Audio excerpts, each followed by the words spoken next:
Hey guys, welcome to the stream. Today we have the one and only Luke, Australian crypto or Kaspa ambassador, global Kaspa ambassador.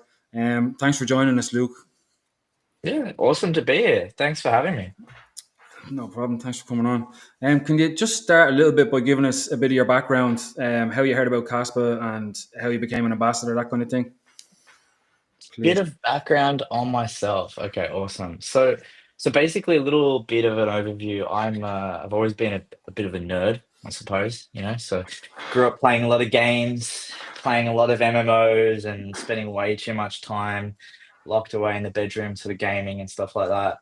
And essentially, went through the period of I grew up with the concept of kind of gold online on like games like RuneScape, WoW, and all the little silly sort of things like that. And through those sort of measures, I was, people were talking about different things like Bitcoin, right? And so at the time I started hearing about it, and this was back when I was a teenager, right? So quite young and obviously focused on gaming and stuff like that. Now I gave it a bit of a look, played around with it. Unfortunately, didn't didn't spend much time in it.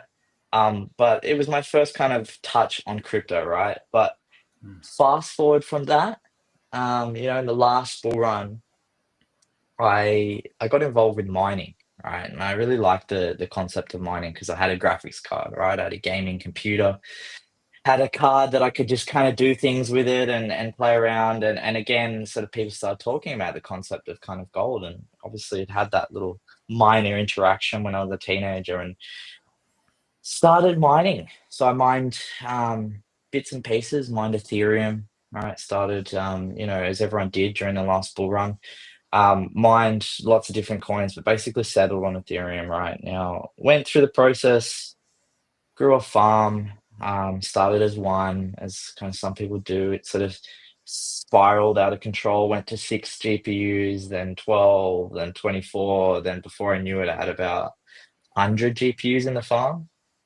And it grew from there. And so I was just obviously focusing on mining, and mining was a passion, right? It was cool. But I wasn't really into the full ethos of, the crypto movement, like the cypherpunk movement. Like, what are we actually doing here? What are we trying to do? Right. So that's fine. I went through that, made some good profit in the last bull run with Ethereum. But, when towards the end, when the writing was kind of on the wall about Ethereum moving to proof of stake, because if you guys are probably already aware, obviously they kind of ummed and ahed for a long time. There was never really they spoke about it a lot. They were going, "Oh yeah, we're going to go proof of stake," and every miner was like, "Yeah, right, okay, whatever. We'll just keep mining." And when the writing was on the wall, I started looking around. Right, started mining different things towards the end. Um, what I refer to as the end of Ethereum when it went proof of stake. um, Started mining different things, and yeah, it led me to say, "Well, I've got this farm of GPUs. What should I do with them?" So I started with different projects. I started actually kind of having a little bit more of a philosophical view of like, what am I actually doing here? Like, why are we doing this? What is the point of crypto? What is it trying to solve? A little bit more of searching of what am I trying to achieve here. And I came across many fantastic projects in my sort of research, until I found Casper, right? And so Casper was literally found by myself through YouTubers who were talking about it. So YouTubers just like yourself, right? People, amazing mining YouTubers that I used to follow at the time and still do, who were talking about different projects, and Casper came on the radar. Right? It was a real sort of early one, and I threw a GPU on it, threw a rig on, and it was pretty interesting because for me at the time, as a miner who hadn't really delved really deep into the tech of Casper, the biggest thing for me was just the fact that if I mined Ethereum with an RTX 3070, it was like 130, 140 watts or something.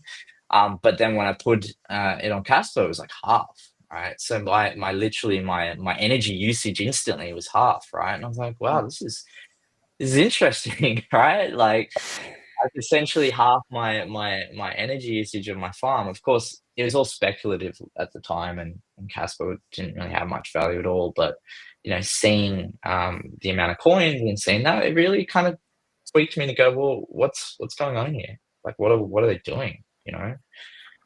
And it I went down a little bit of a rabbit hole, joined the Discord, um, started asking questions, and I say this to people, but I think one of the big light bulb moments for me was I was moving some coins around, and um, I moved some Casper from one wallet to another, right? And at the time, there was only the command line interface wallet. It wasn't any slick, beautiful wallets as we have now, and you have to type in the commands, and you have to make sure you're typing in your wallet correctly and all that sort of stuff. And I hit enter.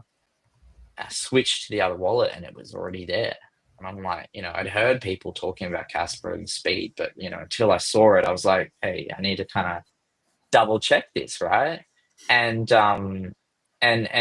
yeah, it was like, wow, we're able to send coins at this speed, but using proof of work, right? Now, obviously, there's other projects on proof of stake, but philosophically, after kind of looking into it and seeing where my heart lies, proof of work really is where I align to, right? And so seeing that, like, wow, I could transfer, coins. Like this is let's get deeper into it. And so I suppose the rest is history. But the biggest takeaway from when I really sort of joined the community and started kind of just asking questions was the caliber of the people in the community was so high, the technical knowledge. Now, I have I have a technical background, but I'm by no means the same caliber as some of our wizard developers. I'm not a developer Yeah. myself, but hearing the way they talk about it and that's the stuff, I was like, holy crap. So, it's a little bit of a journey, but yeah, arrived there with that. Okay. Thanks, Luke. So Yeah, we have viewers at all different stages. Some people are beginners, some people are more tech heads, investors, and people that are hoping, they've put money into Caspa as an investment and they hope that, maybe it will be money in the future. But I know this and the lads know this, but for people who don't know, why do we need Caspa? We have Bitcoin, we have Solana, we have Tron, we have all these other cryptos. Why do we need Caspa, and why do you think Caspa is better than the rest? that's a good question. So, um, look, I think the way that I look at it is there's Casper does a lot of things. Like if you take it back to the basics, right? Casper achieves what was previously thought to be impossible, right? Achieving the level of speed and security, but utilizing proof of work and having it, have the level of throughput. 1 block per second in itself is a technical breakthrough, right? Previously, there was no proof of work network or project that was able to achieve that, right? So when I look at it, I say, why do we need Casper, right? So I kind of take it back to the fundamentals, right? So for me, when I was doing the philosophical searching of what I'm doing and why are we doing crypto and what's the purpose here, I mean, I take it back to the cypherpunk roots of Bitcoin, right? You know, the ability to have something that is censorship resistant and decentralized that cannot be controlled by any one entity. Now, obviously, Bitcoin does that, and it does that fantastically well, right? No one can dispute the way in which it does that, right? But there is a lot to be said about the speed, right? And obviously, some people have differing opinions, and it's totally fine. They can see it as a feature, they could see it as a potential negative, see it as you will. But I see, Casper as taking the fundamentals of that security, and bringing it into where we are today, right? So when you look at technology, right, you don't I'm betting all of you guys probably have a phone that's within the last couple of years, right? It's a phone that probably has a camera on it. It's a phone that probably has the ability to look at the internet, but it's not a Nokia 3310, right? Maybe you do use that, maybe you don't. I'm not sure. But I look at it like that, right? Obviously, you can still make phone calls with a Nokia 3310. You can still, send a message and it does the job, but technology evolves, right? And so when I look at Casper, the technology has definitely, taken what we've learned from other protocols, other projects, and applied it in a way that will enable, future growth, right? So I see Casper as kind of like it's the base layer that can be utilized for almost anything. So, without getting super nerdy on you, I'm not sure your sort of technical knowledge of obviously the amazing guests here today, but I see Casper as kind of like TCP/IP, right? So if you're from the networking world or you know anything about IT, TCP/IP is essentially the protocol that underpins what we're using right now, our connectivity between each other. It is a protocol that exists on every single device that networks, right? And it enables communication between devices, right? Yeah. Does it care what goes on top of it? No. As long as it goes within the bounds of what it says it needs to do, the packets get delivered and people can utilize it for, delivering HTML or JavaScript or whatever the hell they want to deliver, right? Or some sort of, connectivity. And I see Casper as like that. It's kind of the network that has all of the amazing qualities that we've learned that we need to have on a network, decentralization, security, but it has the speed to enable us to use it like internet-like speed, right? Internet-like speed to purchase, to exchange, to utilize, right? And obviously there's arguments to be said by a lot of different people that say, well, we have that with Solana or we have that with whatever, and that's totally fine if you feel that the qualities of those type of networks that satisfy your requirements, because everyone's net different. Maybe their definition of decentralization or their definition of uptime is different to some other people. But when you look at a network that has those types of qualities but can offer that speed, it's there's so much more there. So when people say, "Why do we need Casper?" I see it as being the network, the base layer that the entire crypto world can sit on top of in the future. It may not be today, it may not be tomorrow, but the amazing developers, the wizards, as many people like to refer to them as, have built this thing and taken their time and considered the options to enable amazing things in the future. So, a long-winded answer. I can obviously expand on that a little bit more if you like, but yeah, that's kind of how I see it. Yeah, no, that's good. No, brilliant. No, I work with fiber every day, and the way I look at it, to put it simply, is if somebody has a broadband connection, they're not going to go with one that's slow. They're not going to one that shuts down all the time. They want one that's reliable, is cheap, and fast. So it's kind of the same thing with crypto. But yeah, no, that's That's no, that's thanks. it. It's like going from copper to fiber, right? You Yeah, you yeah, copper is probably in many countries still to this day, right? But the fiber connectivity is, the speed of yeah, light, definitely. Yeah, right? yeah, definitely. Thanks for that. Yeah, no problem. Hey, what's going on, Luke? Thanks Yeah, for joining. yeah. I had my mic on mute. I'm on baby duty right now, so I want to make sure. I think she's finally falling asleep, so I might actually be able to stick around for the whole stream. Um, Oh, awesome.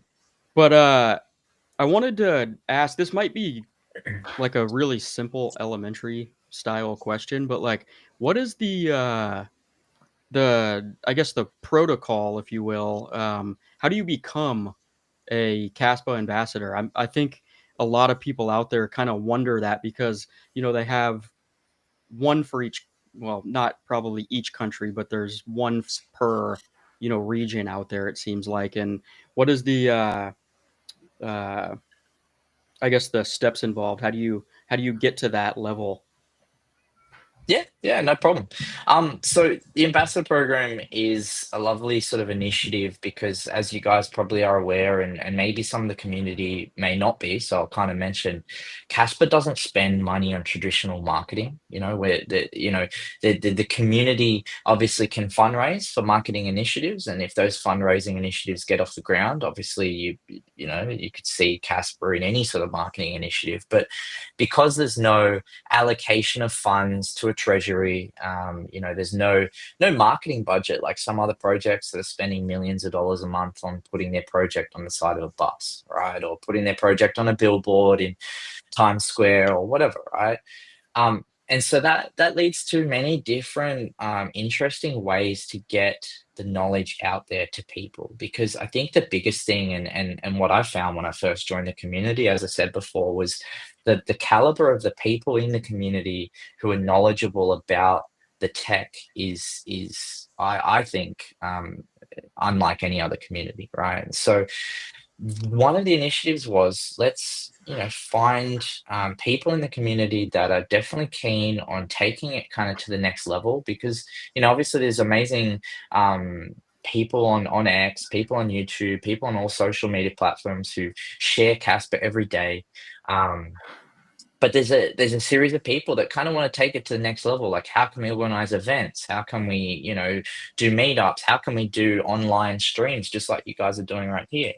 And so the ambassador program was kind of born from that. It was like, invest time and energy in people, nurture those connections, nurture that education that they have, and enable them to go on and genuinely share their passion with others.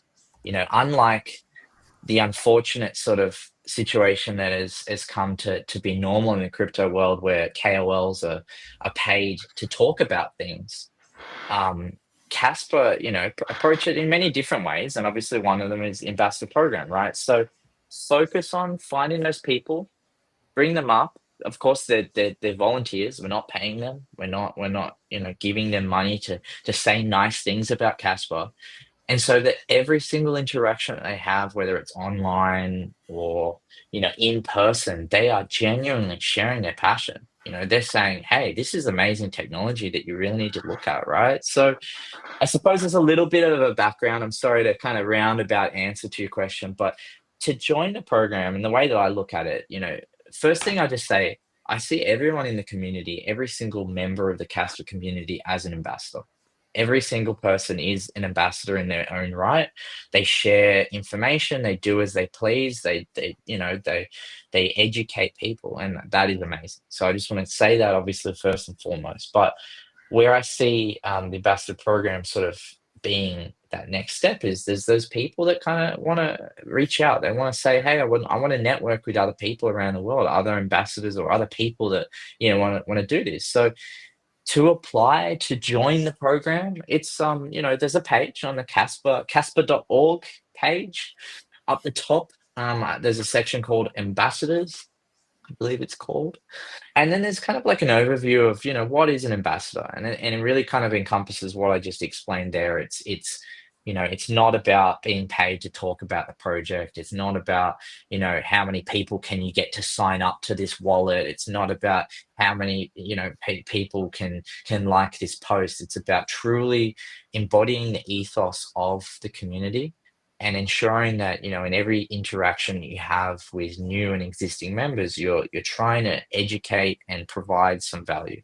So, go to the page, check out some of the requirements there, and I see it, for those people that apply, that there is definitely a lot of applications, and some people maybe are new to the community. We're obviously looking for passionate new members. But we're looking for people that have been around for a while in the community, and shown their dedication to the program. So, I mean, ultimately, it comes back to everyone is an ambassador. If you would like to network with other people that want to, take it a little bit further, then apply. Definitely jump in there and apply on the form on the website and connect up. So, yeah.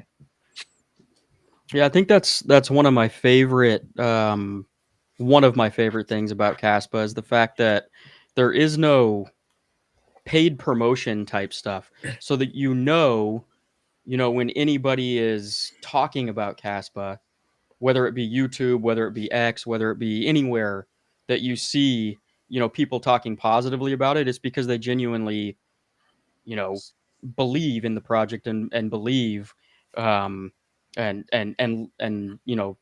have some sort of like or love for the project, and there's no money involved, you know. I think that's perfect because I look at it this way, right? If you want to have a small or like say if you want to throw down money and pay KOLs to talk about your project, right? They'll talk about your project for 5 minutes, they'll pump it up, and then the next day they'll be talking about the next project. And almost, in my opinion, people can disagree with me, totally fine. But in my opinion, I feel like it's more of a red flag for the project, right? It's like, well, how many KOLs have we paid to talk about us? We've got 20 of these guys on the roster. On Wednesday, this guy will be talking about us. It's like, well, no, the community are passionate people that just want to talk about it because they want to talk about it. They're like, this is truthful. Every interaction. And it's funny, like, you attend these big, like I attended Token 2049, right? And so we're at the booth, we were talking to all the lovely people that come past, and you get these people that come past almost like it's like they're going to open their coat and say, hey, which KOL do you want to talk about your project? And I like to kind of flip the script on them, right? Because they go, well, we could get this person to do this and we can get this person to do that. And I go, well, let me just stop you there. But everything that you think you understand about crypto marketing, Casper kind of does it the other complete opposite. You think that you need to pay people. They say, yeah, definitely. Well, how else are you gonna get your project known? I go, well, every sort of social media influencer that I'm aware of is doing it because they passionately love the project, and then the minds just explode. They can't comprehend that people would talk about something without being paid. So it's a sad fact, but it's something that I'm really proud that the community does without payment.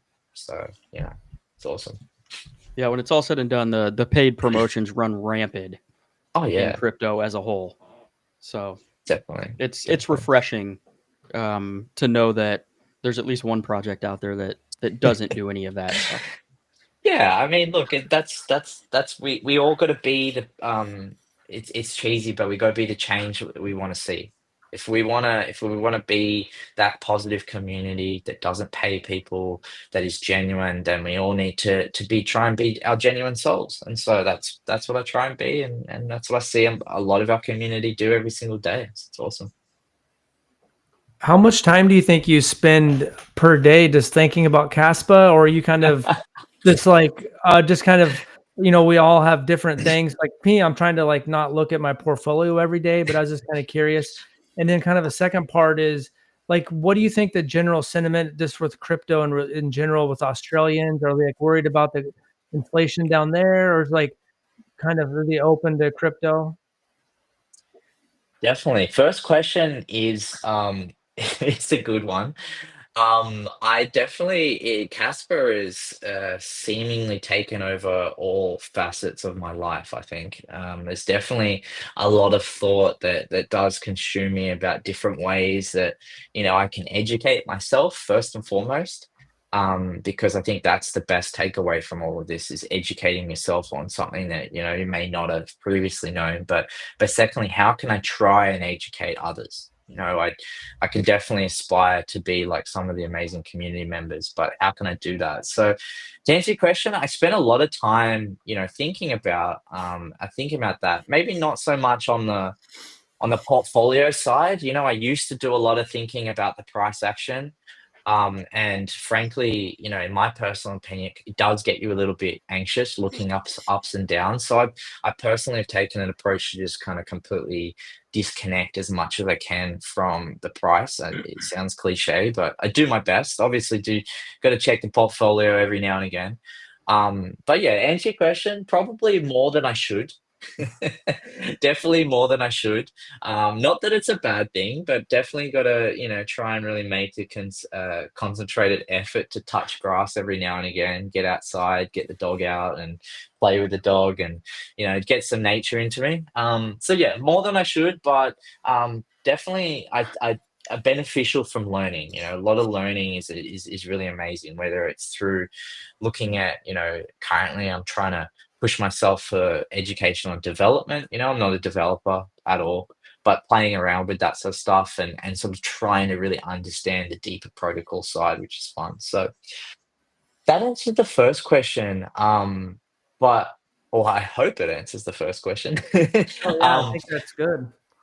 but the gist of how it is in Australia. Look, Australia is still we I think that we have an amazing community of crypto enthusiasts. And it was one thing that was really interesting for me to see because you guys may have seen, but for anyone that didn't, we had a Casper booth at a crypto convention in Australia. It's called the Australian Crypto Convention.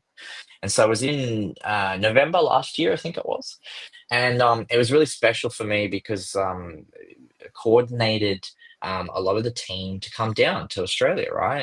And actually, as far as I'm aware, it's the most amount of sort of I don't like to use the word that much, but I guess I have to. I suppose most amount of core team members or core contributors to the Casper Mhm. project in one place at one time, and so they came down to Sydney in Australia, my city, and the turnout of people was absolutely fantastic. Like being at the convention, just at the booth, and seeing the caliber of people that were coming past, it was pretty keen, like pretty exciting because I've seen, conferences all around the world and there's always a pretty tight demographic of people that come past.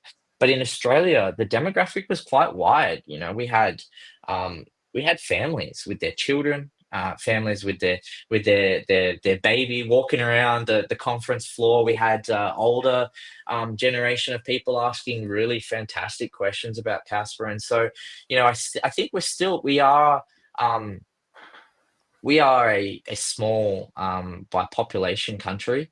But I do think that we do have a lot of impact on the world with crypto because I do see a lot of Australian crypto sort of Australian Casper fans out there.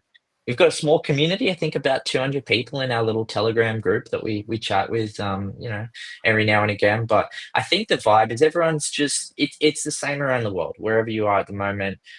There is some ups and downs, that's crypto, right? But there's a lot of really passionate people. So, yeah, I think it's good. It's a growing community. Do And many people have problems with transferring money from their bank into oh, the yeah. like in the United States? I've never had a problem. I've been able to transfer as much money I want into Coinbase or whatever. I was just curious if that's a little bit So more of a roadblock. it is. It really is. And so in Australia, there is essentially four major banks, all right? And I would say three out of four of them are they try to show themselves as being crypto positive, but essentially will freeze your bank account at a moment's notice, right? And I learnt this the hard way about 9 months ago when essentially, look, I'm a miner. I prefer to just mine the coin and I just do it in my own time, but for whatever reason, on the day, I needed access to a specific crypto that I needed to buy, and I made the choice of purchasing it right on an exchange, and I think I used like MoonPay as the on ramp or whatever through an exchange, right, to pay from AUD into whatever currency, right, and my account was frozen immediately, right? And it was frozen. It was like a Friday afternoon. And of course, banks don't, they just don't operate apparently after business hours on a Friday or until the Saturday. And they're like, oh, well, you don't do this. And so I called them up. Oh, yeah, call us back on Monday. So first issue, my accounts were frozen for the entire weekend, right? No access to any funds. I had this is one bank account that has connection to my business bank account, which froze that as well. I had to call them on Monday, and I was treated like a criminal. I called them up. I spoke to them. It took over an hour, and over an hour of hey, what are you doing with this coin?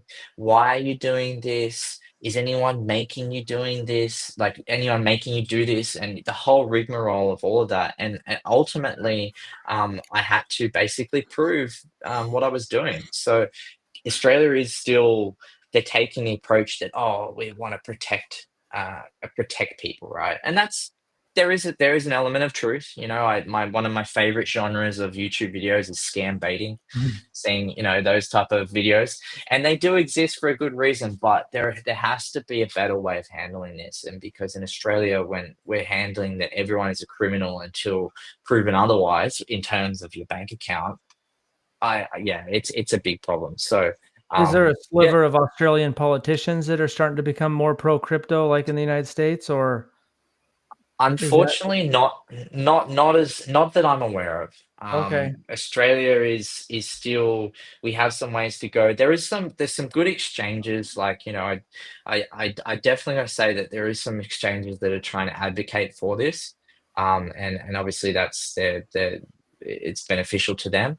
But I cannot probably put my finger out. But I'm happy if anyone corrects me in the chat or anyone says otherwise, happy to know otherwise. But I'm not aware of anyone who's really staunch, positive on making this change. So we're a little bit behind. I think we're always just generally like a little bit behind the states, right, with policies and stuff like that. But I can only hope that by talking about it, we can hopefully find that catch up. Okay. So. Yeah. Sounds good. You Thanks. know- I think maybe Black Tiger Miner might have a question or two up his sleeve. Yeah. Let me jump in real quick. I had issues in the United States with transferring crypto or buying crypto, transferring money from my bank as well. It wasn't that the accounts got completely shut down and froze, but they wouldn't let the transfers go through. So I had to really dig deep to try and find a scenario where I could buy crypto in the bear market. I think it's certain banks won't allow it, but it's just amazing to me because I know a lot of people, no matter what country you're in, probably have had this issue. But it's amazing to me that banks won't let you spend your own money on what you want to spend it on, and it's incredible to me. I think Anytime it's I think funny. about that. It's absolutely wild to think that, I would say the majority of people, myself included, take it for granted that the money that you say you're aware of that's in your account is, I mean, not to be alarmist or anything, but it's ultimately not your money. It is in the Correct. hands of others who can do as they please. They can do as They they can choose tell with you that it. you can and can't spend your money certain places. Exactly. It's And ridiculous. And they so- actually might not even have it because they might only have 10 or 20% Yeah. of your money. So They've lent might it not out even to be there. someone, and yeah. It's But they say they honestly- want to protect you, but then you're allowed to go gambling, at a casino, later that night and lose, $20,000 if you want to.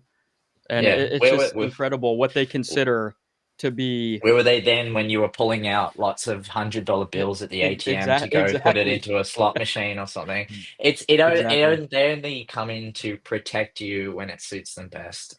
Obviously, there is a percentage of that does achieve the protection, but I think ultimately what is, even for me, a little bit of an eye opener, until it happens to you, you do kind of take it for granted. Until you need or until you see the value of what crypto can bring, you don't really see the value to why are we doing this? Like what are we doing here, right? And so for me, obviously having more deep philosophical views of it, but then ultimately having that instance where basically had no access to my own money. Luckily, I have another account with another separate bank, but ultimately my account was frozen for 3 days straight. Why do we need crypto? Well, we need crypto because we need to be in control of our own funds and do as we please without, the oversight of the government or the oversight of a bank or whatever. So yeah. Yeah, I think as you mentioned, that's one of the big positives for crypto, right? You don't have to go through the bank. You're not intertwined with the bank's business hours or transactions, because I guess it happened to everybody. Because I also, in the beginning, some of the banks would let you do a small transaction. And if you went to a bigger transaction, it would freeze your account. And I had friends that said they used their card and their debit card got froze. You got to call the bank and explain what you're doing and who you are. And then they only let you do one or two more transactions before they freeze it. So there was a lot of, I guess, pushback That was back when the lawsuit with XRP was going on. So there was lots of pushback from the bank with buying crypto or even using crypto, because I think the bank kind of saw it as competition. So they didn't really want to, I guess, go too far ahead or too far open with crypto. But so I got two questions. One of the questions is I'm mining as well, and I just got was a KS3M, but with 94% already mined. Do you think it's still worth it to turn it on? And what happens once all the coins are mined out? Do you get transactions or fee processings once everything's mined out, or how will that work? Yeah, awesome. Good to have another miner on the call, and I think a couple of you guys are probably mining crypto pumps, and I don't know if the other guys here, but awesome.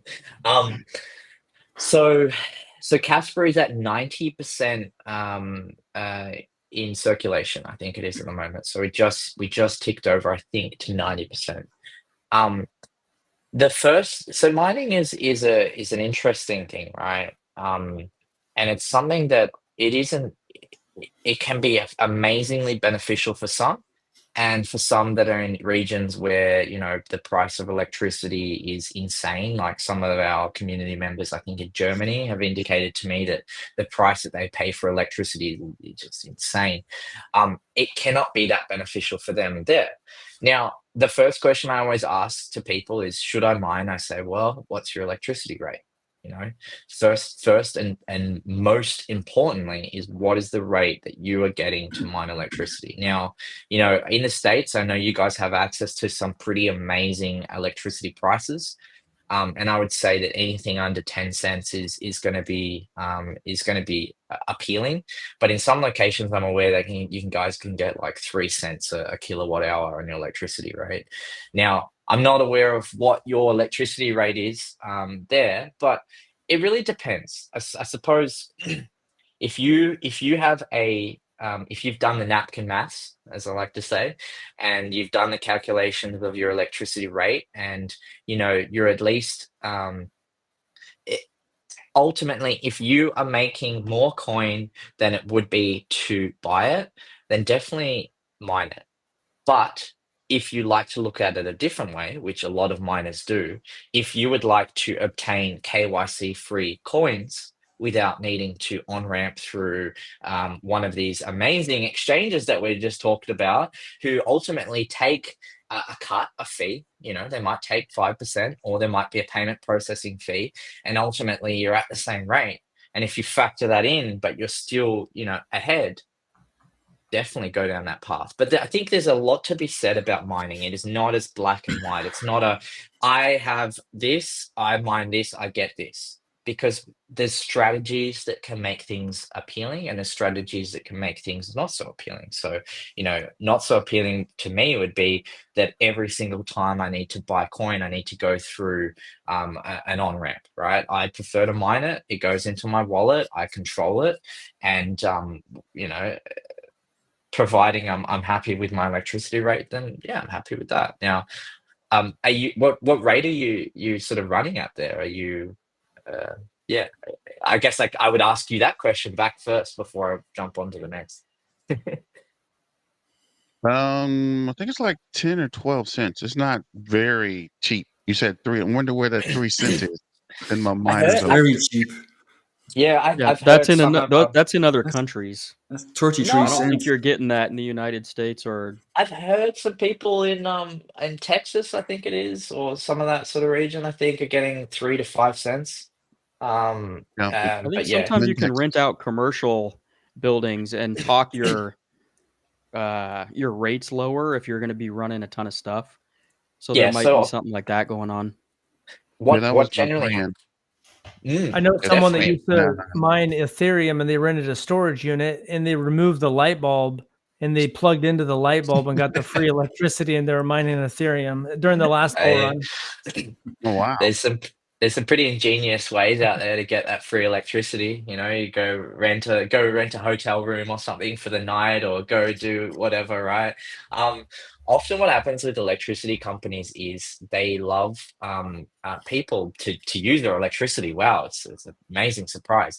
But if you can go to them and say, "Hey, I commit to use X amount of electricity 24/7," then you can get some pretty amazing rates, right? And so for home mining, it's pretty sounds pretty unheard of to get 3 to 5 cents a kilowatt hour, or etc. like that, right? And I think the average in the States is probably 10 cents around there. But if you can commit to a large amount of energy usage, then they can run the numbers and it makes it feasible, because electricity isn't just what exists from your boundary inwards to your house, right? Electricity is well, does the grid nearby have enough capacity to have Mr. Black Tiger Miner running, X amount of electricity 24/7? Have they got a transformer in the local area that can do that? So they may be saying, well, if Black Tiger Miner commits to pay us X amount of electricity for the next 12 months, then it's viable for us to upgrade certain parts of the grid or do whatever. I know I'm kind of oversimplifying it here, but there's a lot of elements to that. So long-winded answer to your question, but something I tell every single person that asks me if they should mine. And I really first stress to them, mining is not an easy game. It's not a quick win. It's not a. I'm sure that I'm preaching to the choir here. But for those that are not that see it and say, oh wow, it's easy money. I can just mine and make lots of money.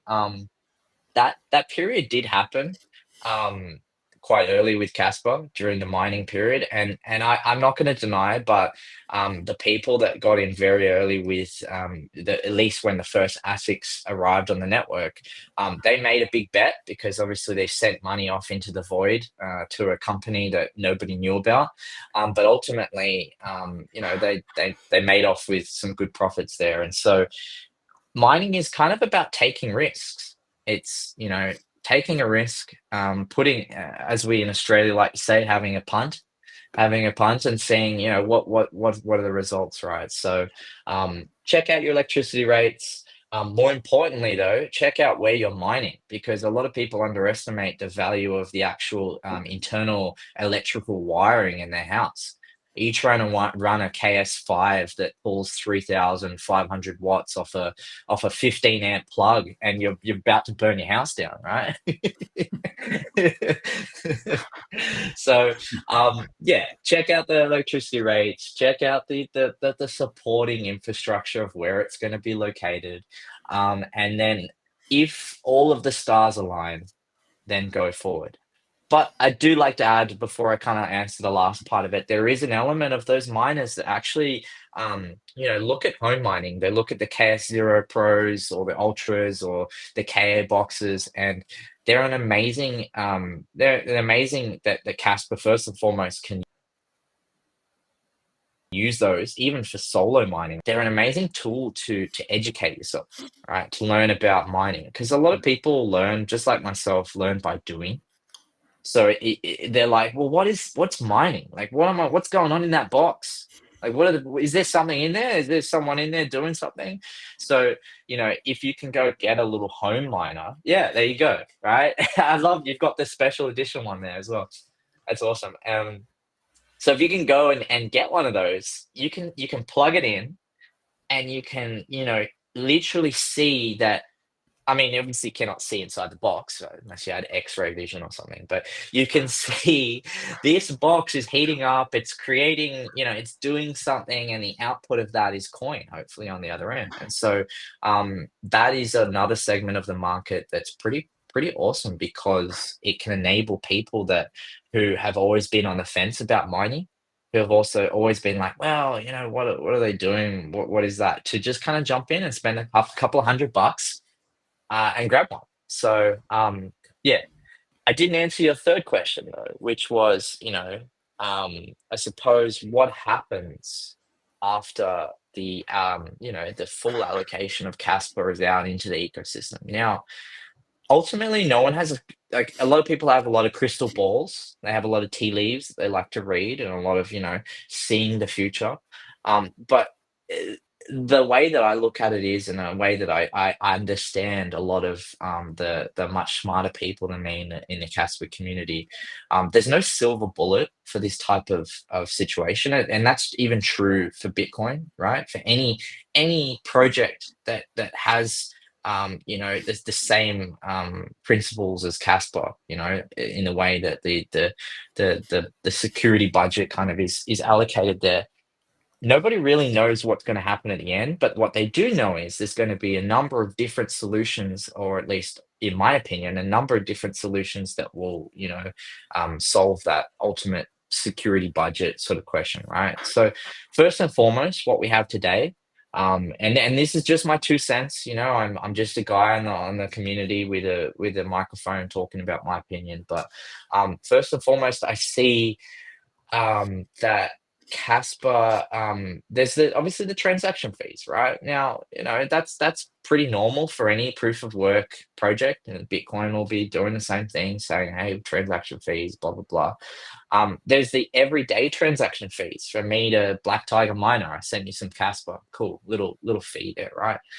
There is then the protocols that sit on top of that. Right. So there's the protocols that sit on top of Casper, just like I said before, as the way that I see it as the TCP/IP of the crypto world.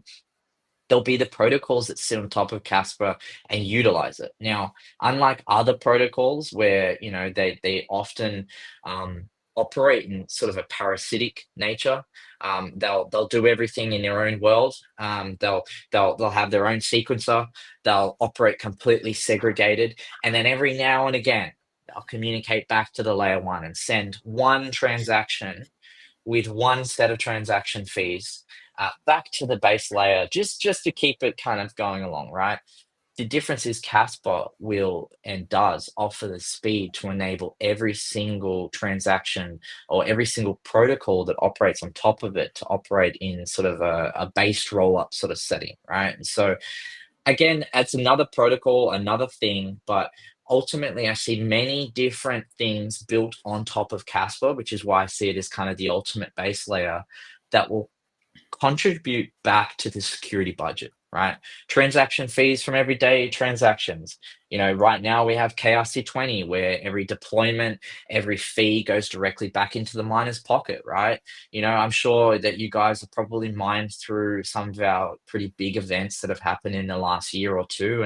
And one of the recent times was, I think it was the deployment of the KDAO coin, where the amount of transactions in a day was insane, right? And so I remember hitting a block with some of my miners, and I think I got like 800 cats in one block.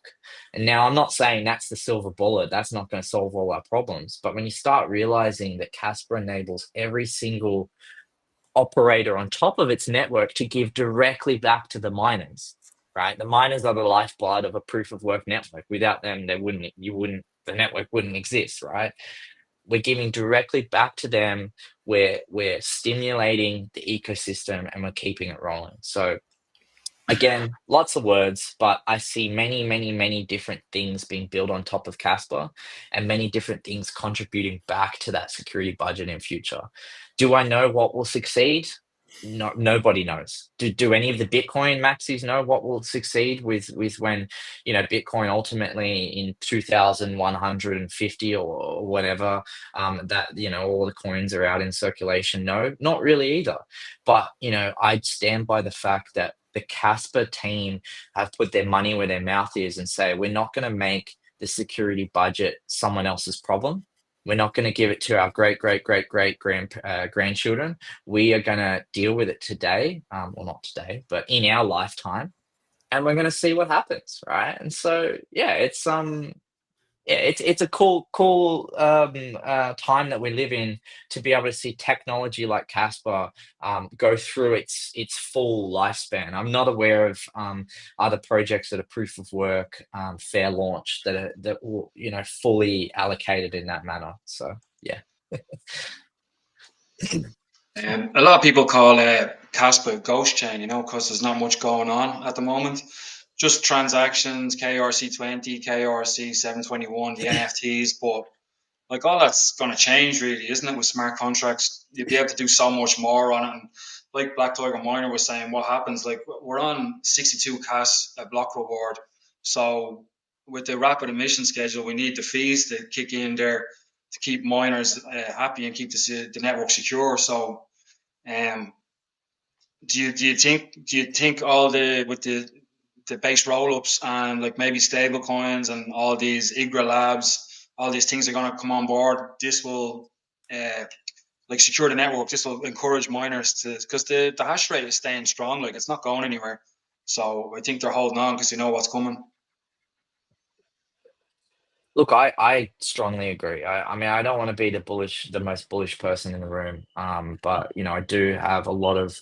My opinion is that I look at Casper in the last couple of years has been proving itself and building itself as this reliable and amazing base layer. It's the foundation of the house. It's the concrete slab that gets poured so that everything else can be built on top of it, right? And so it hasn't been amazingly sexy to develop for Casper in the last couple of years. If you're a developer from the crypto world, you want to see like how can I jump in there and build with a language that I'm familiar with? Because for the tech like the people that aren't too familiar, from the at least the way I understand it, Rust is an amazing programming language, but it's not as forgiving to get involved with as a beginner. And so people kind of join the community either for the last couple of years have had the option of developing for the core technology, Casper itself, or or what can I develop with it? And now we are seeing the point in which the network has built its base layer, it is ready to go, and we are opening the doors to every single developer that wants to build their layer two on top of it, their protocol, their app, their whatever. And it doesn't have to be in Rust programming language, albeit there will be some options to do, hopefully with like Sparkle and stuff like that, where you can program in Rust. But the doors are opening and the developer community is taking a look at it. And I think we're going to see a lot of new faces coming into the community. So I'm pretty excited for it. One more question: who do you think will be first? Do you think Casper Ecosystem Foundation or Eager Labs will be out first? Look, If you had to I guess. see. Oh no, I mean, I see that there's enough. The amazing thing about Casper is there is enough throughput for everyone, and throughput is it's not about the transfer, like it's not the TPS. It's not how many transactions can I send, because I see. When I look at transactions and a lot of these metrics that people put out there, they get excited about, oh, how many TPS does your network do? And I think of it as like the mail center. How many letters can I send per day, right? I can send 100,000 letters per day, but it takes me 6 weeks for them to arrive. No, Casper sends 300 letters per second, or can send currently 300 letters per second, and they arrive every single second, right? Now, the reason why I say that is because I think that with us turning up the taps to 10 blocks per second, and even in a future 50 blocks, who knows? The throughput there makes it so that any network, any layer two, anyone can build on top of it. And I don't see it as being a one stop shop. I think there'll be many different protocols or layer twos on top. So long-winded answer. I don't think I could say, I don't think anyone's going to win. I think everyone Yeah. wins. Everyone wins by building amazing tech. And so I think we're going to see that in the very near future. Do you think because Caspa's UTXO also that there's any way that there could be some kind of relationship with Bitcoin and Caspa? Because I know that some people are working on stuff where since Cardano, even though it's proof of stake, it's UTXO, it's extended UTXO, that there's projects working to be able to kind of do stuff with them together. I'm super excited for that. I'm excited. Well, not like isolated with Bitcoin and Casper. I think that Yeah. definitely there's going to be some. I think that there's going to be some smart people who will start doing some pretty amazing things to kind of bridge Casper to other projects. Have I heard anything about that in particular? Not yet, But I think this is the most exciting thing. We're going to see all these particular features that people have previously said, oh, why doesn't Casper do X, Y, Z? Well, people are going to build it as a layer two, and it's going to be using base rollups, and it's going to be utilizing the Casper network. It'll be, every transaction will go to the Casper network first and foremost, and then be utilized on the layer two. Why doesn't Casper have privacy functions? Well, someone might build a privacy layer two on top of Casper. It'll utilize it. It'll serve that need. Why doesn't Casper have, AI capabilities? Maybe someone's going to build a layer two on top of it. So I think I'm just super excited about that. But I don't know particularly in that Bitcoin case, but I think there could be some cool things from that. Definitely.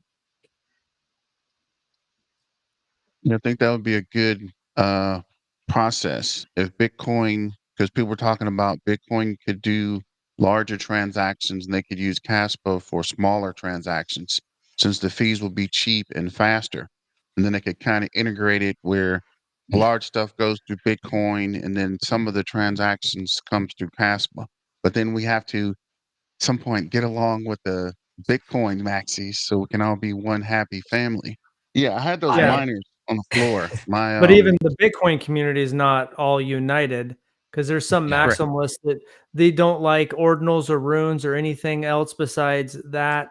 And I think maximalism's bad in my opinion because it's like, what are you going to look at coin market cap in 10 years and it's going to be one project on there and no other projects? I mean, the scams and all the kind of junk, you can throw that to the side, but it's going to be a multi-coin future.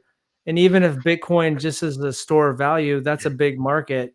And if there's a lot of capital there that can shift into some kind of relationship, but we'll see. There's a lot of devs working on all sorts of different stuff and that they can shift over from one project to another fairly quickly in the grand scheme of life.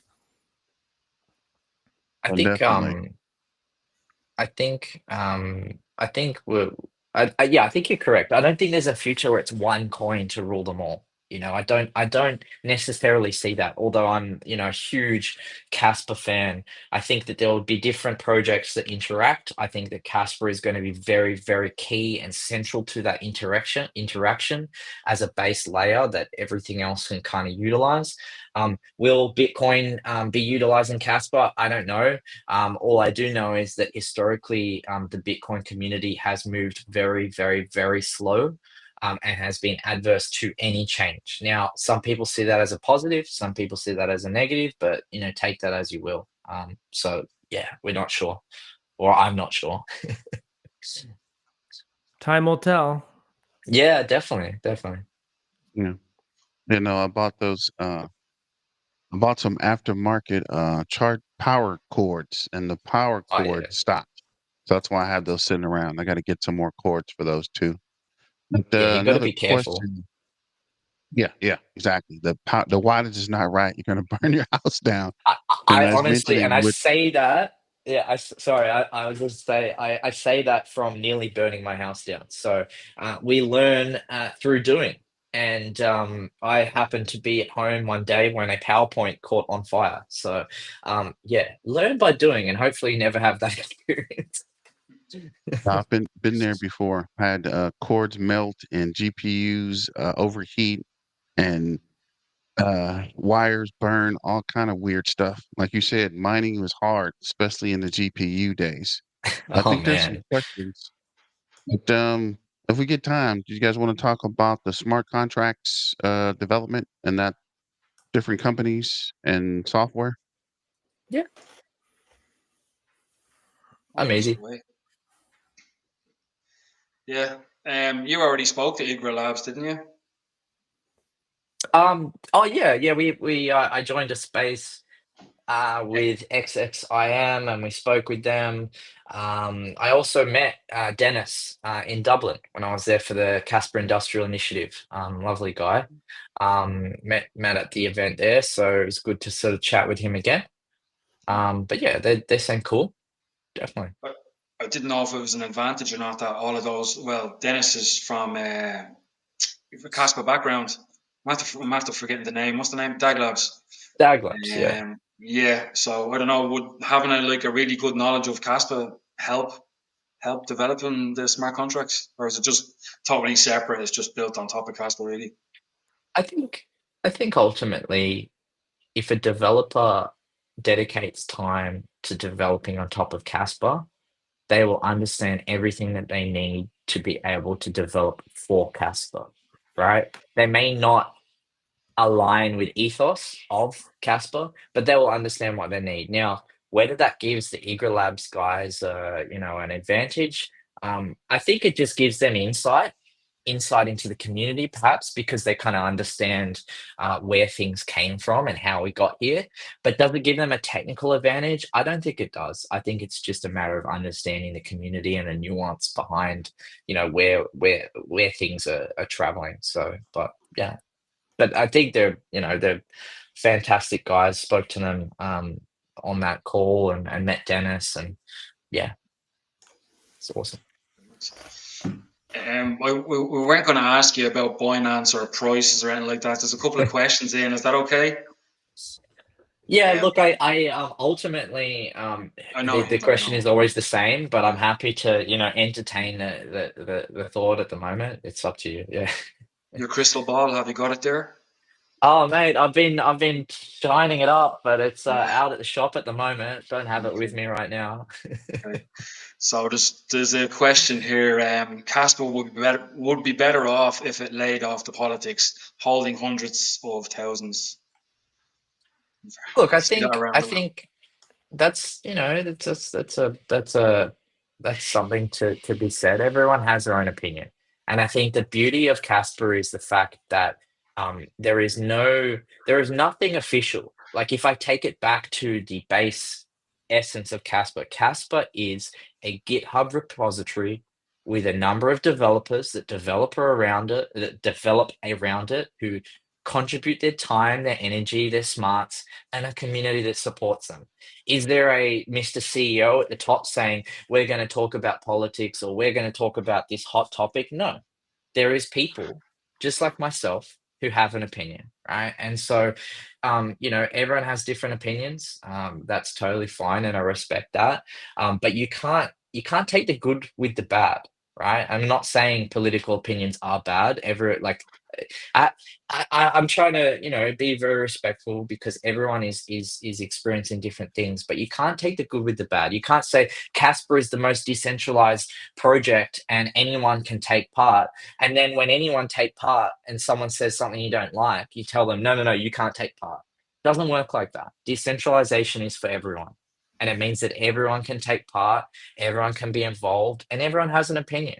And so you might have an opinion that whatever someone talking about shouldn't be spoken about, but someone might think, yeah, that person should speak about that. So ultimately, that's just the way the world is, and that's how crypto is with decentralized projects. So yeah, it's a bit nuanced, but yeah, my opinion. No problem. Good answer. We never asked you about the Made in America as well on CoinGecko and CoinMarketCap.com. Like the other lads are all based in the US. Me and you aren't. So if you do get attacked, not good to us. But it's I look at it, I think it's good for people in the US. They'll if they don't have to if it does go ahead and they don't have to pay capital gains or whatever on the cash, but it's good for them. Like more people will get into it as an investment. But I understand it's decentralized and it's for everybody, like you posted. Do you have any thoughts on that? Look, my thoughts just come back to what I said, right? If in a country Casper falls into a category, then so be it. Totally fine. Like it's no sweat off my back. Ultimately, there's no official CEO going, Casper is made in America. Like anyone can say whatever they want, and more power to them, right? As you said, you and I were both not in America, so it doesn't really bother us, or what doesn't really concern us. We're not thinking about how our government is going to categorize Casper as made in Ireland or made in Australia. But if they did, I'm sure we'd support it. So I just ultimately bring it back to decentralization, right? Everyone is entitled to their opinion. Everyone is entitled to their view. And if your view means that Casper falls into a categorization, then so be it. And it is what it is. If it benefits Americans, if it benefits miners or people in that region, then yeah, let them have whatever they want. Totally fine. I think that, and one factor is that it's one thing that it's listed on Coin Market Cap as made in America, which is basically meaningless unless the Trump administration uses that as their metric, because that gets people excited because the largest economy in the world could potentially have crypto investors with no capital gains, but that's not even anything that's like officially out yet. Yeah, So it's cool to see the hype and people get pumped, but in the end, there's not a lot there until the administration actually did something. yeah. I don't think there's much depth to it, but it's cool. If CoinMarketCap and I think CoinGecko are now doing it, I'm not too Yeah, I sure think because they're CoinGecko now, they're yeah. probably seeing the fun that CoinMarketCap are having, and they want to jump in on it as well. Because the moment anyone talks about Casper, the absolute fanfare of the community is huge. So I'm sure they love that. It's a But yeah, positive. ultimately, yeah, definitely. I mean, whatever people want to do, more power to them. Does it? Do I give it much thought as an Australian? No, it doesn't. Like, I don't think about that. I don't think about Casper made in America, at all. Does it? Like, I don't know about you guys. If you're all based in the States, except for crypto pumps, right? I think. All I Or care about is not paying capital gains. I don't care. That's all I care about. And That's exactly my thoughts. It's kind of weird that Bitcoins wouldn't be. I don't know. I mean, Bitcoin is kind of the same as like Caspa. It's kind of. I mean, we don't know. I mean, if the CIA created it, then it is made in America. Yeah, that's it, right? You never know. I mean, look, if my government said tomorrow that, I'm gonna not have to pay capital gains tax on crypto if we call it made in Australia, and then apparently we'll have a miner in every house and it's all made in Australia. We're mining these coins down under. Yeah, cool. You'll hear me talking about it because I'd love it. But like it doesn't concern me. But great for those that want to share it that way, and more power to them. Okay, we have a mining question for you. How important is it to run a Rust node for decentralization? Sorry, can't talk.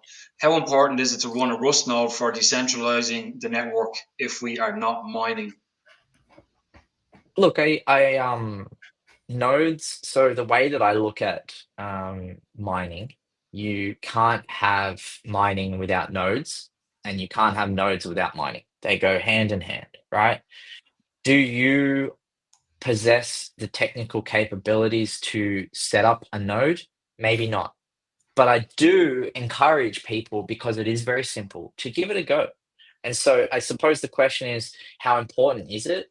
I see that it's valuable to the network, but ultimately we're not out there begging for people to create nodes, which is why we're not, paying people to do nodes, right? We're not saying, oh my God, you need to set up a node right now. Would I love to see every miner who mines have their own node, and should they? In my opinion, yes.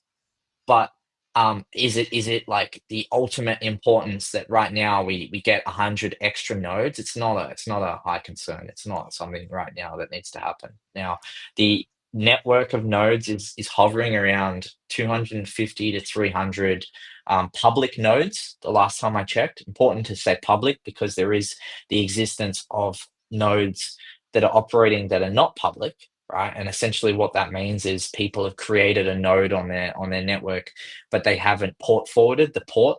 And so that means that it's not visible as easy to the rest of the network, but they still exist. So I just suggest, if you're a miner, if you're mining Casper and you're at home and you want to learn something cool, a cool weekend project, build a node. A node can be literally just running the software on your existing computer. Although I probably don't recommend people to do that, just because you often want to turn your computer off at night. When you run a node, you want to leave it running 24/7 because it essentially needs to be running 24/7. But check out what other hardware you have in your house. Do you have like a whole laptop? Do you even have like a single board computer, like a Raspberry Pi or something, like something like this, right? This could run a Casper node software, right? And so, yeah, I suggest people who are mining or people who are just looking to learn something new, get out there, spend a weekend learning about maybe Linux and how you can run a node software in a container, or port forwarding, or sort of concepts like that, and you'll walk away feeling not only like you're contributing to the network but also educating yourself at the same time. So yeah. Yeah, I have three KS0 Ultras, and they were very easy to set up. Three settings, and it's working away. But setting up a node was a lot harder. I have an old laptop here running, but Kaspa Silver, he put a video up on YouTube, and I copied that, and I got the node running Okay. on mainnet. But I was mining to my own nodes, but I wasn't getting much, so I went back to what's the word I'm looking for? Pool mining. Yeah, pool mining. Yeah. Yes. But Yeah. but when it moves to 10 blocks per second, I have to learn how to upgrade or do the node, and then I want to turn them back on and point them at my node, because you have more chance of hitting a block, don't you? Then Yeah, look, I mean, ultimately, there will be 10 times as many blocks per day, right? So there'll be 10 times more opportunity to hit a block as a miner. That's fantastic.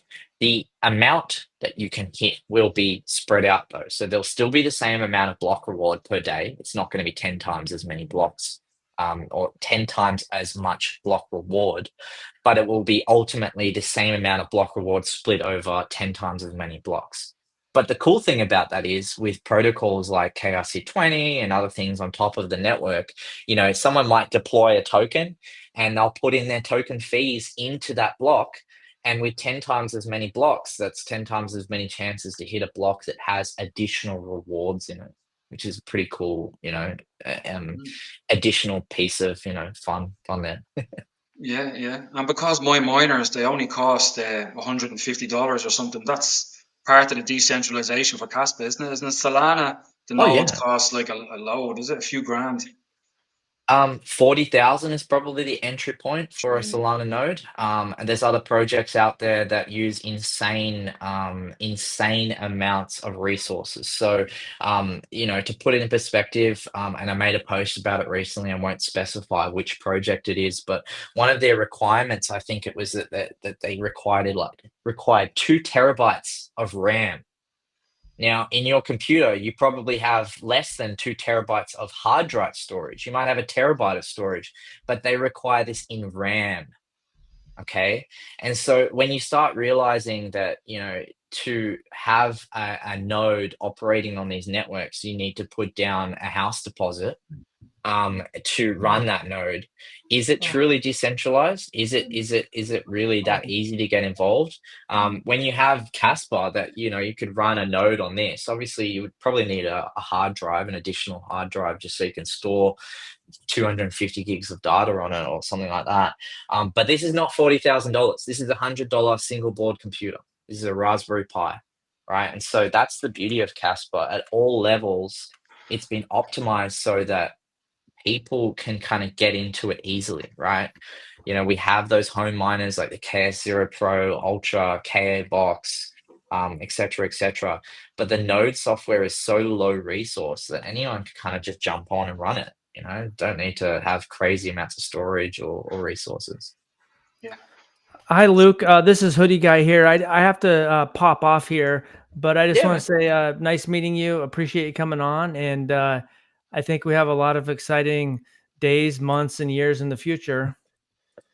Yeah, likewise. And thanks for coming on. Hopefully in the future it will be Casper, hoodie guy. Who knows? But we'll see. Yeah, I haven't made this shift yet, but people are forcing me or pushing that. But Yeah. yep, I'll leave that Love it. surprise for the future. Thanks. Have a good day. See you guys later. Thanks, mate. See ya. See Bye.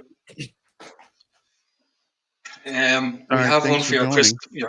no, we have one for your crystal ball. What do you think the realistic price prediction for Caspa this year?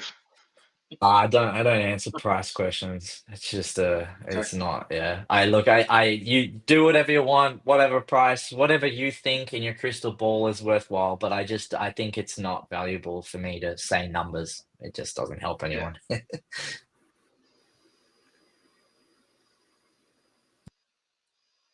As Kaspa's ambassador director, what's the key strategy for global adoption and how can the community help? Yeah, so the ambassador program is about essentially building communities in regions all around the world. It's not about just having one ambassador here and one ambassador there. I'm focused on essentially building strong teams of individuals who can create almost their own ambassador program, and they can seek out what is important to them in their region, right? So, for example, I've brought on two new members in Brazil, right? Two lovely ambassadors there who are focused on things that really matter to the Brazilian people, right? And they may not be the same as what matters to the Australian people. Their exchanges are different, their money is different, their, XYZ is different. And so essentially, what I'm focused on doing is building those teams of people so that in the future, I can essentially make myself redundant.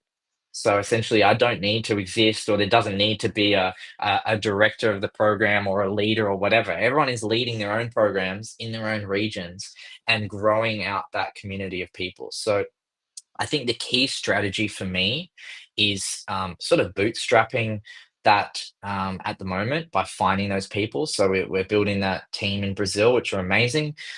Shout out to Paulo and Israel, who are based there. And then there is France.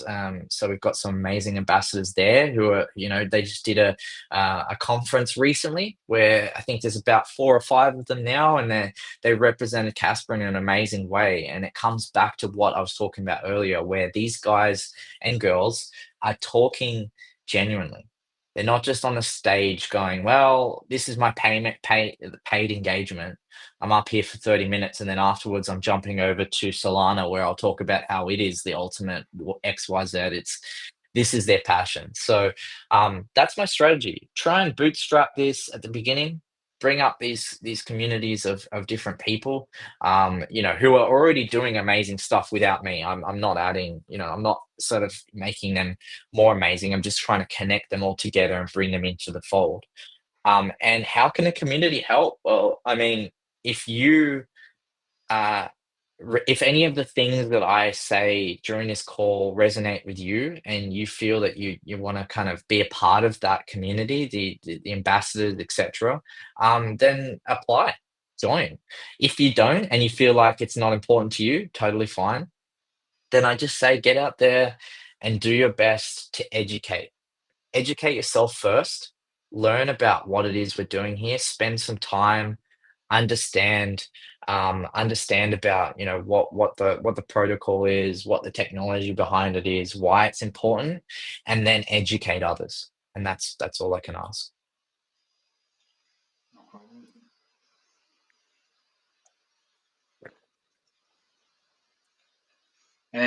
People asking about wallet number 2. Any thoughts? Look, again, it's like the crystal ball one. I Yeah. mean, some people really, and look, more power to them. Some people love speculating. I have family who love to look at the charts and read what they're seeing. I don't know. I'm not a trader, so I don't really care. But if you see that wallet is Binance and you believe it, then go for it. Okay. Um, Somebody has a comment up there. Sydney was a nice town. Being from Tennessee, they knew Jack Daniels and Beverly Hillbillies. I'll take it. Well, thank you. Was a nice town. Yeah, it was a nice town. I don't know about right now. It's there's some interesting things going on, but yeah, Sydney is always very welcoming of any international guests. So Dodgy car salesman. I was over there for a year, and the car I bought ended up being 2 different cars welded together underneath. Like, mate, it I just that is I tell people that story now. Like yeah. I think that is absolutely hilarious. I don't know if you told the other guys here, No, but yeah, don't tell like anybody. Yeah. so how long were you What's in the story? Australia for? You I was over there for a year. I was driving a digger, a backhoe, a JCB, for 1 year in Sydney, and basically you go over there, and it was an Irish guy I was working for, and he goes, "Have you ever driven a tractor?" No. All right. So you've never driven a JCB? No. He says, "All right, hop in there." go over there, pick up some pipes, bring them back to me. So I did it, but on the way over, I toppled the JCB. So he came over and he put the arm down, put the JCB back up. He said, "Try again." So I did it again. But anyway, I needed a car to get around, and I bought it off some dodgy used car salesman, and it was a Ford Telstar. And the air conditioning didn't work. It would overheat. I had to keep the windows open, and it was just terrible. And it turns out it was two cars sold together. And I can't go back to Australia, I don't think, because I just drove it to the airport and I got on a plane. I just left it, so I couldn't get rid of it. Nobody would buy it. So I probably, if I go back to Australia, I'm going to be, because they're very strict in the airport over there. They took. Sorry, one more story. One of my friends, he applied for a visa. We all had to get visas, but if you got any criminal record on your visa and you say no, but from the time he got his visa and we were flying over there, you have to fill out another form on the plane, and he got done for drink driving, and so when we landed in the airport, two guards just came and took him away. He was gone for 2 hours. So yeah, but because he filled it out, he wasn't lying, so it was okay. But anyway, yeah, that was my experience of Australia. It was nice besides that. Well, I hope you enjoyed your time other than that. Yeah. But I do Yeah. laugh because when you told me that story, I just pictured two front halves of the car welded together, and I was like picturing like a cat dog situation where they're both going, and you were able to Yeah. drive either way or whatever. But anyway, so Yeah. my No, stupid imagination. hopefully I would have spotted that. But here's another question. What's the biggest challenge Caspa faces in scaling, and how do we overcome it? So biggest challenge, I suppose, is just getting. It's not a challenge that is unique to Casper. It is a challenge that's just unique to the crypto world, right? Is getting the awareness out there, and we all live in crypto land. We're aware of what's going on in crypto on a daily basis. But actually, when you take a zoom out and you look at how small crypto is in the realm of traditional finance, we're what, under like 5% of traditional finance. We are a spec. So, I think what is the challenge is adoption, right? How are we going to get this adoption out there? How are we going to get the average users to utilize this and understand the things that we were talking about earlier? That the money in your bank account is, not to be alarmist, but it's not your money. It's, the bank's money, and they can do as they please. So the biggest challenge, and this is not just Casper, this is every project, every crypto, everything, is adoption. And so, yeah, think of different ways, and let's work that out. So, scaling it though, I suppose that kind of comes back to the adoption, right? It's if we have people using the network, then how are we gonna scale? And so I suppose I look at the technology point of view. Casper is taking a specific direction whereby, and this is, I asked Shy this question. He gave me an eloquent answer, as he does with everything. I said, why does Casper not have smart contracts on the layer one? I'm paraphrasing here because I can't remember the exact quote, but he basically said on-chain layer one smart contract design adds a fuck ton of complication. Sorry, excuse my French. But it adds a lot of complication, right? And so, we don't need that on the layer one. We need the sequencer to be there to be able to be utilized by layer twos. And so they'll do that. And so I see scaling with Casper through layer two as being the way that that'll operate. But it's unlike other projects where the layer two is a parasite. The layer two doesn't add any value. The layer two just kind of sucks off the layer one, and it benefits in its own world. So I think, yeah, a lot of different answers there. Hopefully that kind of hits some of what Bashar is asking. Okay, another one, a less serious one. Luke, your hair looks taller on X. Okay, thanks. How many of the developers of Casper are whales? The reason I ask, I heard that despite being fair launched, a large amount of circulating supply of Casper is held by a small country of people. Circuit held by a small culture. Yeah, no, I got that. That's the thing about decentralized networks. People can do as they please, and the way in which Casper was launched was it was a fair launch, or some people, like even Jonathan himself, I think likes to refer to as a community launch, right? And so day one, every single person there had the same opportunity to mine Casper as every single other person. Now, does that mean that some people obviously mined a lot of it? Then probably did, but you have to factor in the fact that at that point, Casper had zero value. So people were just they were just putting themselves out there and taking a punt, taking a guess, right? A lot of the people that were there, right at the beginning, maybe didn't think that Casper would last more than 3 days. But it obviously took off, and here we are, 3 years later, and we have an amazing project. So, first of all, do I know what type of holdings the developers have? No, I don't know, and to be honest, I don't really care. But do I know, or do you know what the holdings of the Bitcoin developers are? Do you know how much coin they mined, or how much coin they hold? Does it bother you? I mean, no, not really. So what people do with their coin at the end of the day, it kind of comes back to the whole decentralization thing, right? If people mined coin and can benefit from it, then so be it. That's mining, right? But what developers do in their own time, or what they did at the initial launch of Casper, it doesn't bother me. It's a non-issue as far as I'm concerned. Isn't that why the rapid emission schedule is to stop somebody accumulating too much Caspa? As part So of it, is it? yeah, I mean, my understanding of it was to get Casper into the hands of everyday people, before enterprise arrived, right? Get it out there, get it in circulation, and make it so that by the time enterprise looks at Casper with their eyes going, "Ooh, here's something shiny," we're at 80%, 85%, so that they're fighting over the last scraps. They're fighting over what's remaining of Casper, and the everyday person like you and me has already mined. If you were one of those people that took a punt when the KS1 came out, or the KS0 when they appeared on the Discord, and everyone thought that Ice River was a scam, then more power to you, man. You made an amazing decision. You sent money off into the void, and you got a miner back, and he mined it. So Yeah. yeah, it's cool. Yeah.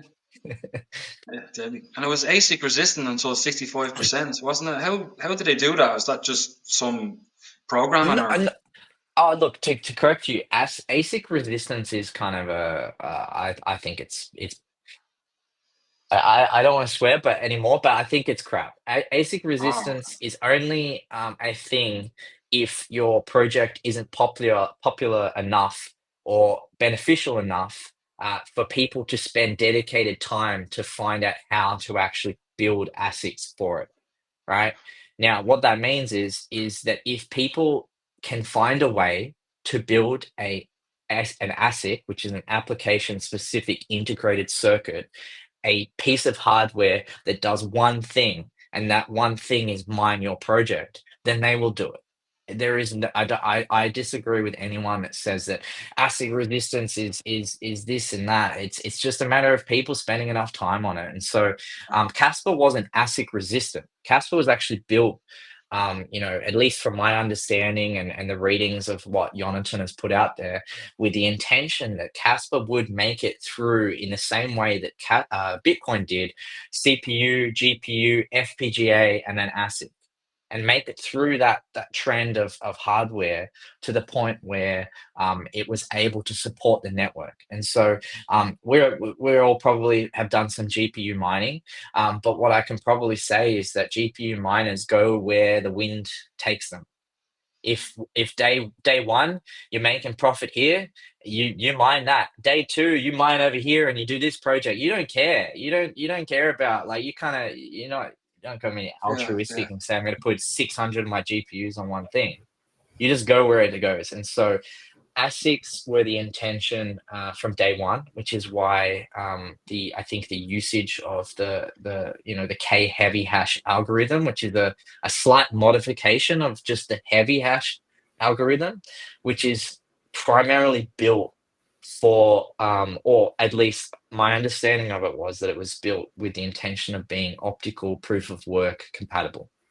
So it's been baked into Kaspa since day one. So yeah. I too. The only people that don't like ASICs are GPU miners because it takes away from the profitability. And I was a GPU miner. It wasn't a huge rig, but I had a good amount of GPUs, and I was mining Kaspa after Ethereum had turned over to proof of stake. That was the project that I turned over to, and obviously it worked itself out. Um, and I was a little upset when the ASIC started coming out because I was like, "Hey, I'm not getting any more Kaspa." Yeah. But then again, what projects? There's only 2 data points really, but what projects have been successful out there that have stayed only GPU mineable? There hasn't been any, right? Yeah. Bitcoin and Ethereum both went to ASICs, and those were by far the Well, most profitable, best uh, projects to mine out in the space. And now we're looking at Kaspa being, I think, I haven't looked at the data that recently, but at one point it was the second most maybe not second most profitable, but it was second most mined I think it was like third or behind something. Bitcoin. It was just behind Doge or something like that, or it was around the It same. It it was in the passed top five, Doge I at think. some Yeah. point. Yeah. I don't know if it's back below it now. Um, but I looking back in the small window of what 10 to 12 years that we have to look back into, the only real successful projects that have gotten up to a certain level have brought out ASICs and been ASIC mineable. So yeah. I think I was in the same camp as you.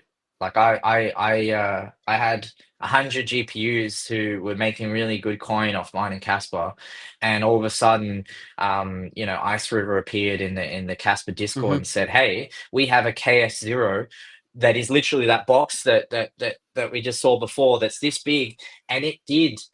Like 5 times my farm of 100 GPUs, it did the With same zero amount of electricity cost, the, basically. the price of a light bulb. I was like, oh Yeah. my god, it's over, right? But you know what? I think I have learned a lot in that time, and I really see, like, I'm a big supporter of proof of work mining, right? And the reason that is because I see proof of work mining as a concept as being an amazing tool to exist in the traditional world, right?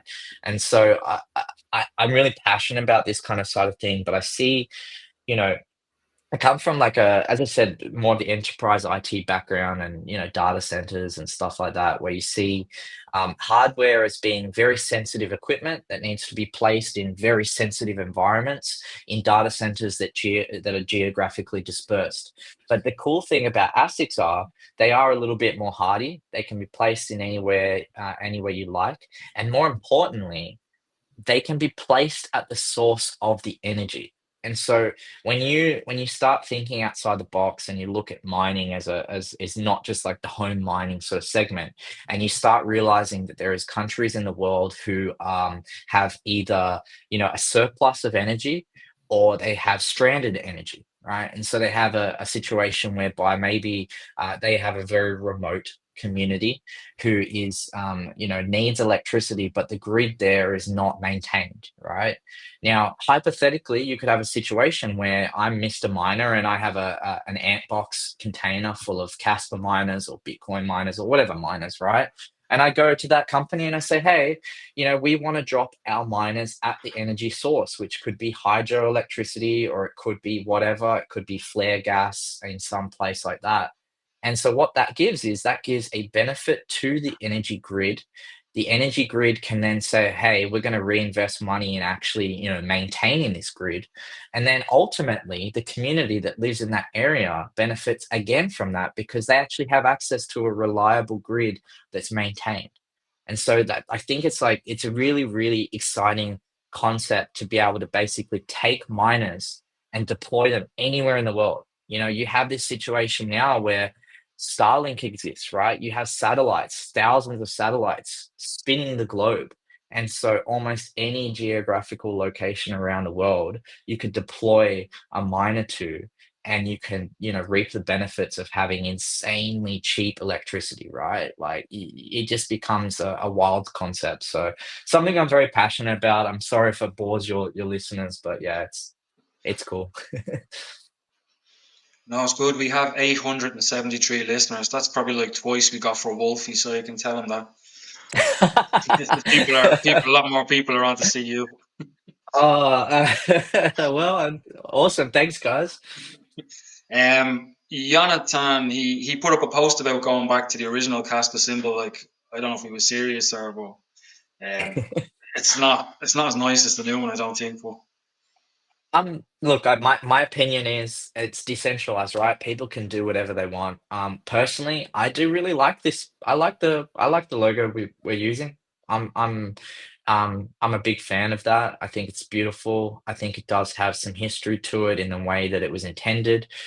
Chad from the community and his team created the logo, and I think it's amazing. It's cool to see it all over different places on hats. I have like a whole bunch of the Casper socks that have the logo on it, and like I can see you're wearing the Jimmy's amazing shirts. yeah, I think I've got Chris gave it to me. right here. Look, yeah, there's the. There you go with the nice little. He's done a little bit of a Yeah, tie spin on it with the thing, yeah, but look, I love it. But you know what? At the end of the day, if someone wants to create another logo with Casper on it, and go for it. Do whatever you want. Don't need to ask permission from me or anyone else here. So, yeah, yeah. How do you see Caspa positioning itself against major blockchains in the next 5 years? um, 5 years is a long time in crypto. Like that's huge. Like 5 years is like that's we could be living on Mars in terms of crypto land in 5 years. But how do I see Casper positioning itself? I mean, my two Cas is that I see Casper as being this layer that can be utilized by anyone. And we've had a lot of people from different communities who utilize Ethereum for their layer one, and might be just a little bit disenfranchised by the goings on that are happening over there with Ethereum and the Ethereum Foundation and the people that are there. And I see that, Casper positions itself as being this network that is always there, it's always reliable, it's always scalable, it's always fast, and anyone can build on top of it. And so I don't see it as being like it's necessarily competing, but I feel like it's just gonna swallow up a lot of the market because there'll be people that will say, "Hey, look, we're not really happy with what's going on Ethereum or Solana or whatever these networks are," or maybe they might be happy and they can stay there, totally fine. But they'll start saying, "Well, what are these guys doing? They've just been building constantly. They've been creating something special." And we're now gonna maybe move our project across. There might be existing projects on EVM who say, hey, we might utilize what the Igra Labs guys are doing, or there might be new projects that haven't even been built yet that want to build in Rust native programming language and use Sparkle, right? So I see it positioning itself really well. Casper is here for the long run. We don't follow the hype cycles of what crypto is telling us to do. We just build, and I say we, but the wizards who are developing Casper build amazing tech. And I think what is it, Michael, that says that I'm butchering his saying, but he's like to build. You must develop slow to build fast chains or something. I can't remember what it was. He Something says like it that. much better than me. But yeah, I see it being well positioned. Okay. Casper for noobs. He has thanks, Luke. That's why I push for a project in the community for Raspberry Pi. What's that? 4B plus mini solar miner based on ultras. Do you remember? I there's been a couple of people that have done that. If you're the person that I remember, then yes, definitely. I think it's awesome. And I actually also think I would love to see, because I don't really have the skill set required. But in other communities, and I will mention it, but like for example, in the Bitcoin community, there is an open source project called BitAxe, and essentially what that is that people have taken and harvested the chips from Bitmain ASICs. They've taken the chips off the hash boards, and then essentially they put them onto an open source board that anyone can create or anyone can build, and they're creating their own community of open source miners. And so I really, really, really hope for a future that we see something like that on top of using Kaspa miners, Kaspa chips. Every now and again I make a post just to see if someone out there has the skills. Unfortunately, I'm not I think you would probably need to be like an electrical engineer who knows like board design very deep, and then also kind of the programming side of it. But I see a future that we could have these integrated network of small miners. But unlike Bitcoin, where it's a lottery, if you're going to hit that block, it's actually realistic for Casper, because you could have this little tiny miner with a little tiny Raspberry Pi node operating together in a solar box off grid, and it can be hitting blocks, right? Like it's single small amounts of hash rate. So yeah, really, really excited for hopefully a future someone much smarter than myself can build that. And we have a celebrity coder of stuff. Running a node should be and is very easy to do. Everyone should run and should want to run their own node. To be honest, Kaspa NG makes this even easier to do. 100% agree, and huge shout out to Coder of Stuff for taking part. If anyone's not aware, as the name sort of says, he's a coder of stuff, but particularly a coder of the Casper code base, right? So he contributes a lot of amazing work there. So definitely follow him if you're not already. But he's right? Like running a node is it should be easy, and it is easy, right? The Casper NG software that Aspect has built is amazingly simple. And so for anyone who's not aware, and probably a good place to start is to jump onto the Casper Silver YouTube channel, where he detailed basically how to spin up a node using this software. And it's a couple of clicks, install it on your computer. Importantly, if you can, port forward port 16111 to your node, and make it public, and get out there and contribute to the network. So, definitely agree, 100%. Thanks for joining, Coda. Appreciate you being here. I heard a story. I don't know if it was in Dublin, that he was coding on his wedding day before he went down the aisle or something. I don't know. Yeah. Maybe. I don't think I've heard that story, but I wouldn't. I think he would be definitely living up to the name. Yeah. If he was coding before he went down to the aisle. Just had a couple of PRs to deal with, and a couple of issues there. Hello from Brazil. Bom dia. Hey guys, I'm gonna have to jump off here for those of you who weren't here at the beginning. Fucking life flies. I'm on baby duty, so it's almost feeding time, and the screaming is probably gonna start very soon. So I'm gonna preemptively set up for that. So I appreciate you, Luke, for being here, and also it was good to see BTM and Crypto Pumps again. And I do, before I leave real quick, want to address one of these comments that I saw, because somebody in here, and I'm not a video game guy by any means, but he said something negative about the Sega Dreamcast. Oh no! Don't talk shit and about said the Dreamcast. Kaspa reminds him of the Sega Dreamcast because they promise a lot and never fulfill any of the promises. And that was my favorite video game system ever. And I have a Dreamcast. Maybe besides like the original Nintendo and stuff like that. But they're very, very underrated with some of the games they had on that system.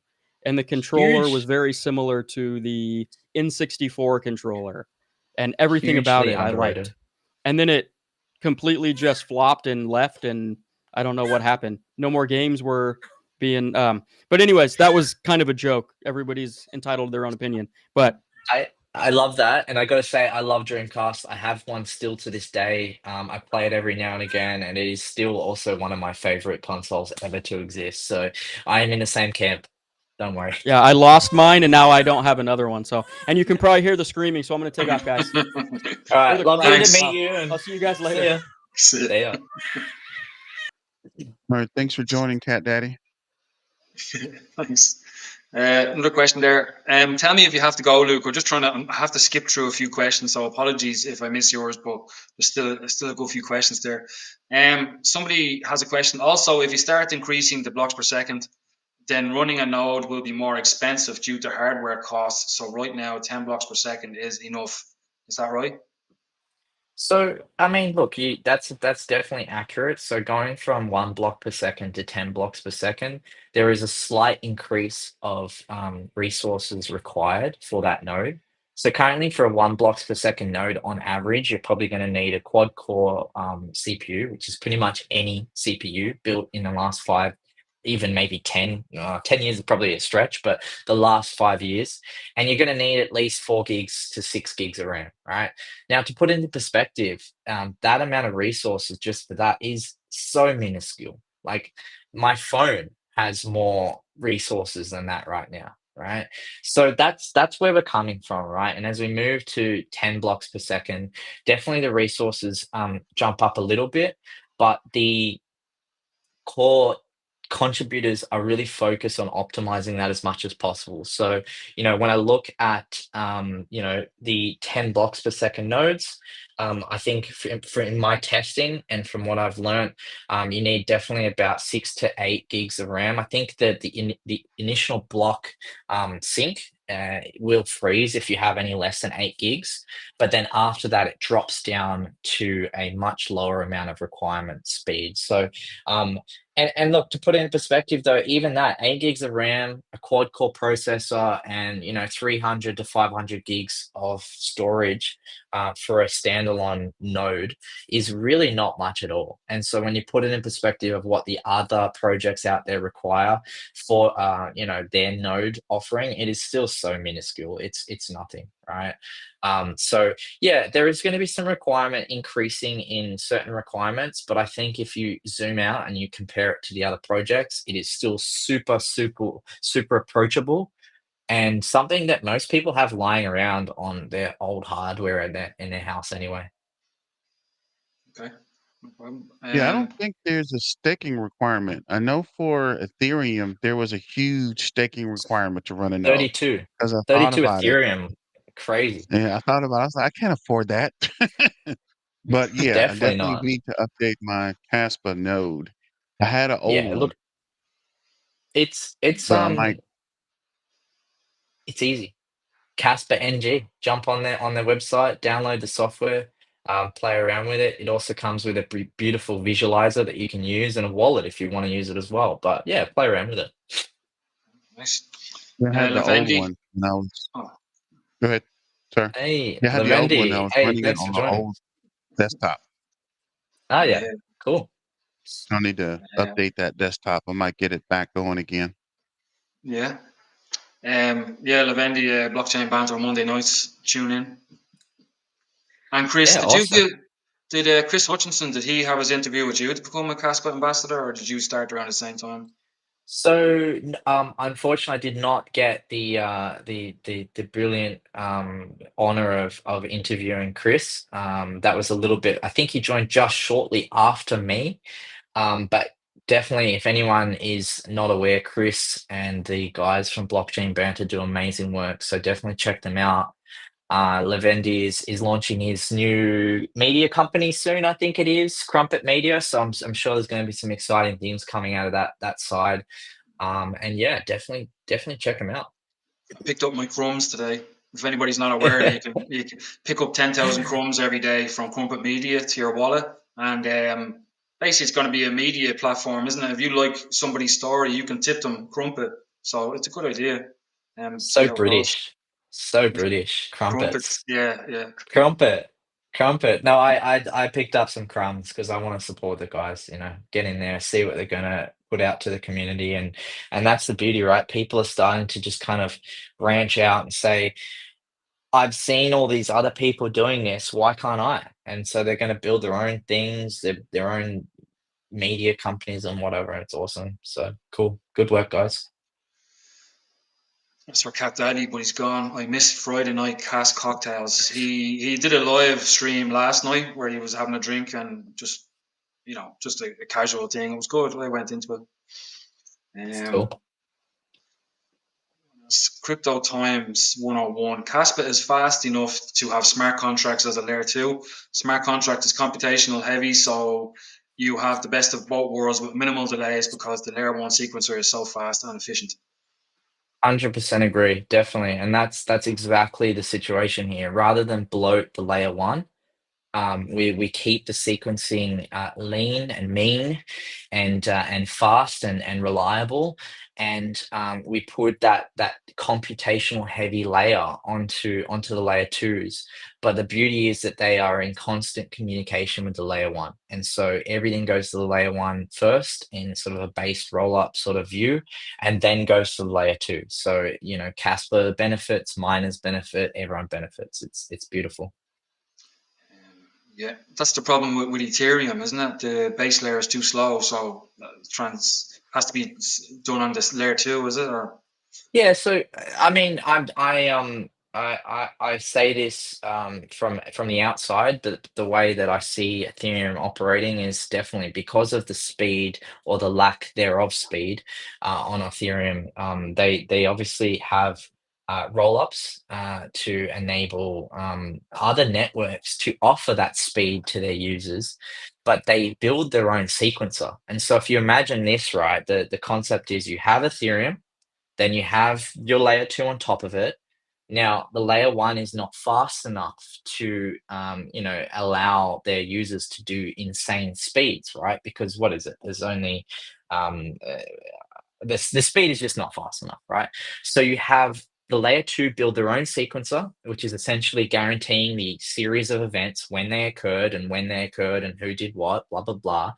And then they take all those events, they verify them themselves, their own sequencer, and then every so often, maybe once an hour, once a minute, once every 5 minutes, whatever, they send those transactions, those events bundled into one transaction back to the layer 1. They send it there, and you might have a million transactions that occurred on the layer 2, right? But as far as the layer 1 is concerned, it just sees one transaction.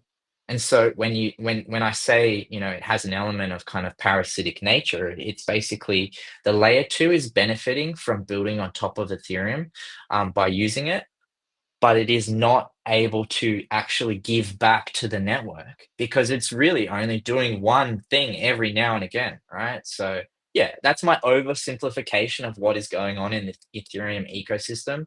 And for a long time, they have definitely spoken about how they want to, have based rollups, which is the concept of having the layer 1 operate as the sequencer, and they remove the layer 2 sequencer, and the layer 2 just operates as computational layer, but they just haven't achieved that yet. So yeah, yeah, it remains to be seen. okay. Coder stuff's back on. Kaspa should become the default and easy choice to build things on. 100% agree. It'll be the base layer, and what I love to say, the ultimate sequencer, the ultimate layer 1 sequencer that has enough throughput, enough capability for the entire crypto world to exist on top of. It might be a very grand view, and who knows if we'll see it in our lifetime, but that's at least what I think of Casper, and that's how I view it. XRP is fool's gold. Um, some people don't like the name Sparkle. Hey, well, I mean, the name is the name, but the tech is the tech Yeah. underneath. So who cares, really? Call it whatever you want. XRP is not going to make it. I think this is all coming in because I think somebody just posted XRP on its own earlier. Ah, there you go. Yeah, could Sparkle be more masculine? I don't know. That's up to you, Adam. You're Yeah. welcome to give it your own name. That's fine. Cass is so special. The technology and the fair launch is the best out there. That's Caspa Queen. Yeah, that's a cool point, and I'll just point that out that I'm not trying to advocate for people to go and focus on Bitcoin, do as you please, but in the Bitcoin world, these little things called what I mentioned earlier, it's a bit axe, right? I don't know if you guys know what I'm talking about, but they call it a lottery miner. Right. And the reason it's a lottery miner is it has a very, very, very small amount of hash rate because they've literally extracted a single chip off a hash board. And so to put in perspective, a Bitcoin miner has maybe 3 hash boards, and on each hash board is maybe 50 chips, right? So you can imagine that one chip has a very, very small amount of hash rate power. They've harvested that and they've placed it onto their own single board computer like this, and it just mined with a very, very, very, very low amount of resources. And so essentially what that is, they call it a lottery miner because it uses a couple of watts of energy, but the potential is that it might hit a block. And so I think in the last 12 months or so, there's been a couple of bit axes that have hit blocks, right? And the chances of that, I remember I spoke to Shy about this, and he started like, it's like watching like the Rain Man. His brain starts going off into thinking about numbers and stuff like that. He's like, the chances of it happening is this insanely difficult, but the chances of that happening on Casper is super, super, super appealing, right? So again, any smart individuals out there in the community who could look at the BitAxe project, which is completely open source, and look at how we could adopt that for Casper, definitely go check it out. The hardware is open source, the software is open source. If there's a way that we can adopt some of those methods and utilize that to create some open source Casper miners, then let's do it. So yeah, thought I'd shout that out. Kaspa will be the first technology to prevent manipulation in high frequency trading. It can prevent HFT from exploiting order flow. This is revolutionary in all finance. Yeah, definitely. I mean, the speed is something that has always been a huge factor with traditional finance. So even like back in the day, right, where you had the stock exchange, right? So you had the stock exchange where obviously things are traded, but you would have a series of traders who connect to that stock exchange via computers who are outside of the exchange, right? And so they'll be trading with their computers. And so essentially, there has to be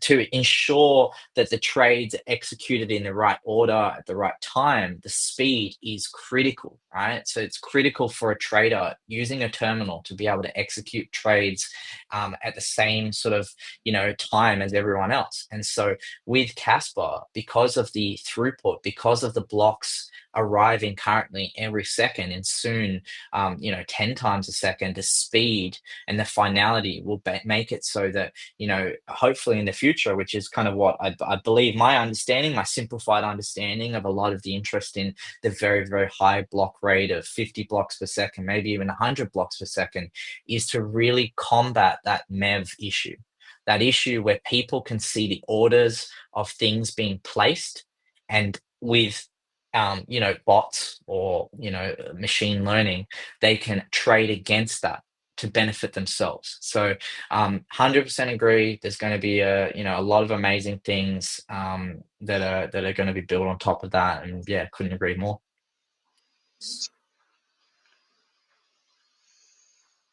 That's it. MEV resistance. Yeah, Yeah, Dreamcast was the best. Definitely, I love it. I love Dreamcast. I love my retro gaming. I have a bunch of game consoles, so definitely agree with you there. Dreamcast is awesome. So yeah. One last question. What real world use cases will drive Caspa's mass adoption? Thank you for all the answers. Yeah, no problem. And thank you for all the questions. I'm sorry if I'm butchering your name, Bashar, or Bachar. I'm sorry. Either way. Look, what can drive the real world use cases for Casper? So it comes back to what I kind of keep harping on about. I see Casper as the base layer that anyone can build on top of. And so any real world case that people have traditionally looked at crypto, looked at a blockchain, a DLT, and said, okay, we want to build on top of this. But there's particular reasons why we can't. So, some people might be looking to build something that needs ultimate decentralization and censorship resistance, and needs speed. But, traditionally they've looked back at other projects, maybe Bitcoin, and said, well, it has the decentralization, it has the security, but it doesn't have the speed, right? And so people have looked at other projects out there and vice versa, and ultimately seen all that. Casper comes along and really nails all of those requirements. And it enables people who have maybe traditionally who are from the Web 2 world and looked at how can I build something on top of crypto, but they've found one reason or another that they couldn't build on top of it. And so Casper's mass adoption will be driven by the fact that people can build anything that they can think of. And so the really, really, really cool notion of that is nowadays it's actually a lot more real than people think, because development has become so accessible for the average person. Like even someone who doesn't understand how to develop things can go leverage AI using like Cursor or some other platform like that and create things that are in their mind that they've dreamt of that maybe they didn't know how to execute. And so I think we're at a really interesting crossroads where the technology is at the point that can enable internet-like speed on crypto, but also the ability and accessibility for people to actually build on top of it makes it just insane. And so, again, it comes back to my little crystal ball of what I think is going to happen. But I think that there's going to be a lot of building, and I think a lot of it is hopefully going to happen on Casper.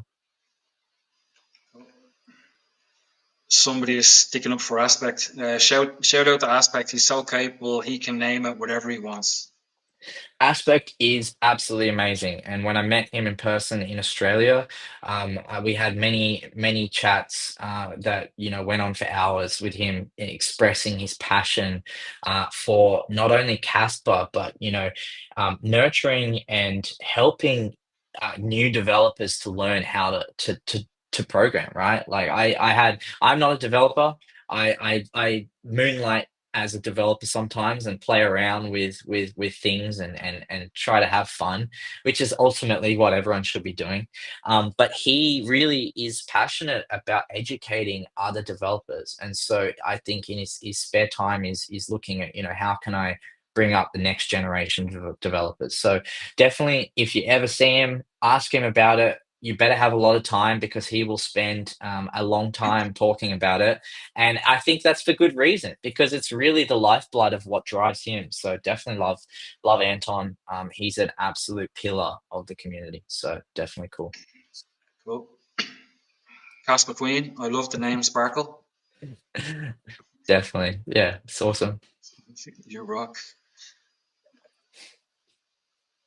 We all need more sparkle in our lives. It's just a slagging competition going on. Queens would like sparkle.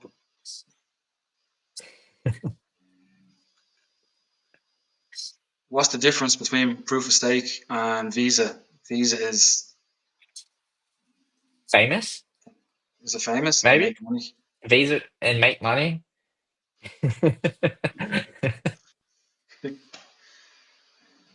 Men don't like sparkle. Yeah, I don't know what the problem is with the sparkle. I'm missing that whole sparkle kind, like Hey, sparkles.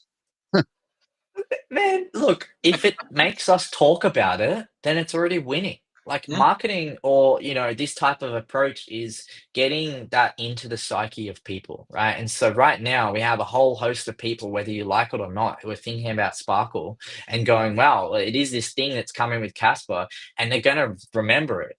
So, whether you like it or not, you're talking about it right now. So yeah, it's cool. Yeah, I think it's a win-win with the sparkle name. I just don't understand Yeah, why. But hey, I to each don't his own, I I guess. think Sparkle yeah. or no sparkle. I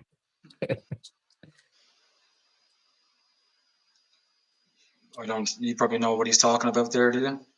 Yeah, so it actually is using ESP.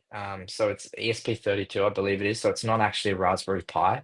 but it's very similar. It is a single board, computer, and it essentially enables people to take the chip and put it onto that board, and yeah, it's cool. I actually saw it today on somebody's YouTube channel where they're creating one for Bitcoin. So yeah, if I could, I don't know, break open one of those KS zeros, and maybe we can try using those boards. See if we can kind of figure it out. I'm not real good Yeah, with I the soldering part, but I can hack and break and damage for days. So if it takes me months to figure it out, I got plenty of yeah, hardware sitting around. So I might give it a try. I definitely want to encourage people because I think there is some miners that, the older ones that are going to be looking at their retirement schedule, right? And maybe, the KS ones, particularly, who are probably quite low hash rate and high energy usage that are going to be looking for a new home. And that was really one of the benefits of the BitAxe project, which, really, really awesome that they built that. And I think one of the main contributors is a guy by the name of Scott. He has basically enabled people to take old hardware and repurpose that hardware. And so I definitely would love to see that on the Casper network. If there's any brilliant minds out there, reach out to me. Let's try and make this happen. But otherwise, yeah, it'd be cool to see it happen. Cool. Can't say the TPH and 920. I work for Boeing and I'm pushing aviation to build its value chain, supplies, manufacturing, energy, transport, logistics on Kaspa. Cool. Keep it up, man. That's how we make a difference in the community. Like, if you see an opportunity for Casper to add value to your business, to your organization, to your foundation, to whatever, get out there and do it. You don't need to ask permission. You don't need to see if Mr. Sompolinski will give you authority to go do this or do that. You just go do it. And so, yeah, love it, man. Keep it up. Thanks, Luke. We got to the end of the questions. BTM, do you have any more questions? We let Luke go. No. I mean, that's pretty good. We got a lot of information in these It past two is. hours. I guess we could set up the next one for the smart contracts. I don't want you guys to open up that rabbit hole of smart contracts and go for another 30 minutes or hour. So I guess we can probably just start that on the next. I guess we can do Sundays, pull in some more of the ambassador team, unless you're available for another Sunday meetup because this is a lot of really good information and a lot of people are new to the project. So they have some understanding, but not a lot, right? So we could bring a lot of those guys on and just let them listen and kind of get caught up on the project. Definitely. Look, I love to join you guys. You're running a great space here with the community, and yeah, happy to jump in anytime if there's any value that I can add. Thanks, Luke. We have one more question sneaked in there. I had a question. Will Sparkle lower the slippage costs when swapping True Tantrum on the 1.5 smart contracts? Um, I don't really know how to answer that question because it's kind of got a few elements there, and it's what tandem slippage costs. I unfortunately do not have the answer to this, and I'm not really quite 100% sure what the question is, but let's wait and see. That's my answer. Okay. Well, one more question. Crescendo, is it going to be the end of April or the start of May, do you think? Any inside information, any alpha there before you go? I mean, from what I've heard, it's just what is it, Live? There's that countdown that Caspador has made, and currently looking at 44 days for the hard fork. I think that is pretty accurate from what I've heard. Maybe I'm not saying like 44 days, 14 hours, 29 minutes, and 6 seconds, or something like that. Yeah, Um, yeah. but I do think that that's pretty accurate. I think that's what I've heard that the amazing contributors are working towards. So we've got, I think, the mainnet release coming in. I'm looking at it right now, so I don't just have this like photographic memory, but I think in 14 days is the mainnet release, and what that does is that brings with it the code that will activate the hard fork later on. Okay, so get the mainnet release out there. All the nodes will update their software, and then that'll put into the network fork will occur, and we'll see that lovely little that little graphic that appears that says Mm. 10 blocks per second activated. So yeah. Yeah. I think it was Fish Tuna, Ilal. Is that how you say his name? IL, yeah, I think I'm not sure. Sorry, Yeah, IL, if it, I'm yeah. yeah. It's the only network that changes. It doesn't shut down. It does it live, isn't it? It goes from 1 block to 10 blocks per second live without stopping, without skipping a beat, isn't it? I mean, I to be honest, I'm not aware of any other network that Mm. have increased the speed. At least, definitely not for proof of work in the way that is going to be achieved here. I'd love to learn about others if there is, but as far as I'm aware, Casper is the only proof of work network that is essentially turning up the speed on the network. So yeah, it's a huge event. It is absolutely huge. So definitely monumental, the amount of work that the core team and the contributors and everyone involved that are put into it. And we're going to be seeing history in the making. So yeah, get excited. Yeah, It is very even with exciting. the KRC-20 deployment, I don't think the network slowed down, right? I remember people talking about it. I know the fees increased drastically. We like that. But I don't think it slowed down or crashed or anything. Somebody was So talking about so that previously on one of the lives. So definitely, so Casper has never stopped creating blocks. There has never been since launch, as far as I'm aware. There has never been a situation where blocks have not been created. I don't believe. But in those situations where, for example, when the KRC-20 launch occurred, there was some technology that existed on the outside of the Casper network, like wallets and maybe exchanges that weren't, um, maybe not exchanges because they weren't trading in KRC-20 yet, but there was infrastructure that needed to potentially update its code or change its code. And so one of those examples was, a certain wallet that had some code in it that just wasn't kind of set up correctly, and that's totally fine. And people do code all the time, and it just meant that from a visual perspective, people weren't able to purchase KRC-20 tokens or something like that. But when you look at the actual network underlying everything, the blocks keep getting created, and the network still functions as normal. So yeah. Yeah, I think that was Um, like the wallet. There was a third-party wallet that had a problem, but the other wallets were working consistently during that process. So I don't think it was the Definitely. network. I think it was just that particular wallet. It's I don't want to call them out. I know who it was, but I'm uh, just gonna keep it cool. But yeah, it's fine. everything else worked because people were talking about the network went down. It's like I'm still getting tokens, right? I'm still deploying or minting. I'm still minting. Exactly. So it worked. Still mining, still seeing the blocks, still seeing them tick over. That is literally the example of a decentralized network. You have to take the good with the bad, and the bad is the fact that sometimes standalone developers who are doing their own thing, which is amazing because without developers, the community wouldn't exist. But they're doing their own thing, they're building their own thing, and it's whether or not you want to place your trust in them as a third party that's building for Casper, not building the actual Casper code base with what you do. And so, things will happen. We'll break a few eggs for those sort of external projects that build on top of Casper. But the main takeaway is that the main network, Casper, the core protocol, the blocks keep getting created at one every second, and soon 10 every second. So yeah. I have one more question for you, Luke, and I'll let you go. It's another probably a crystal ball question, but crescendo and smart contracts.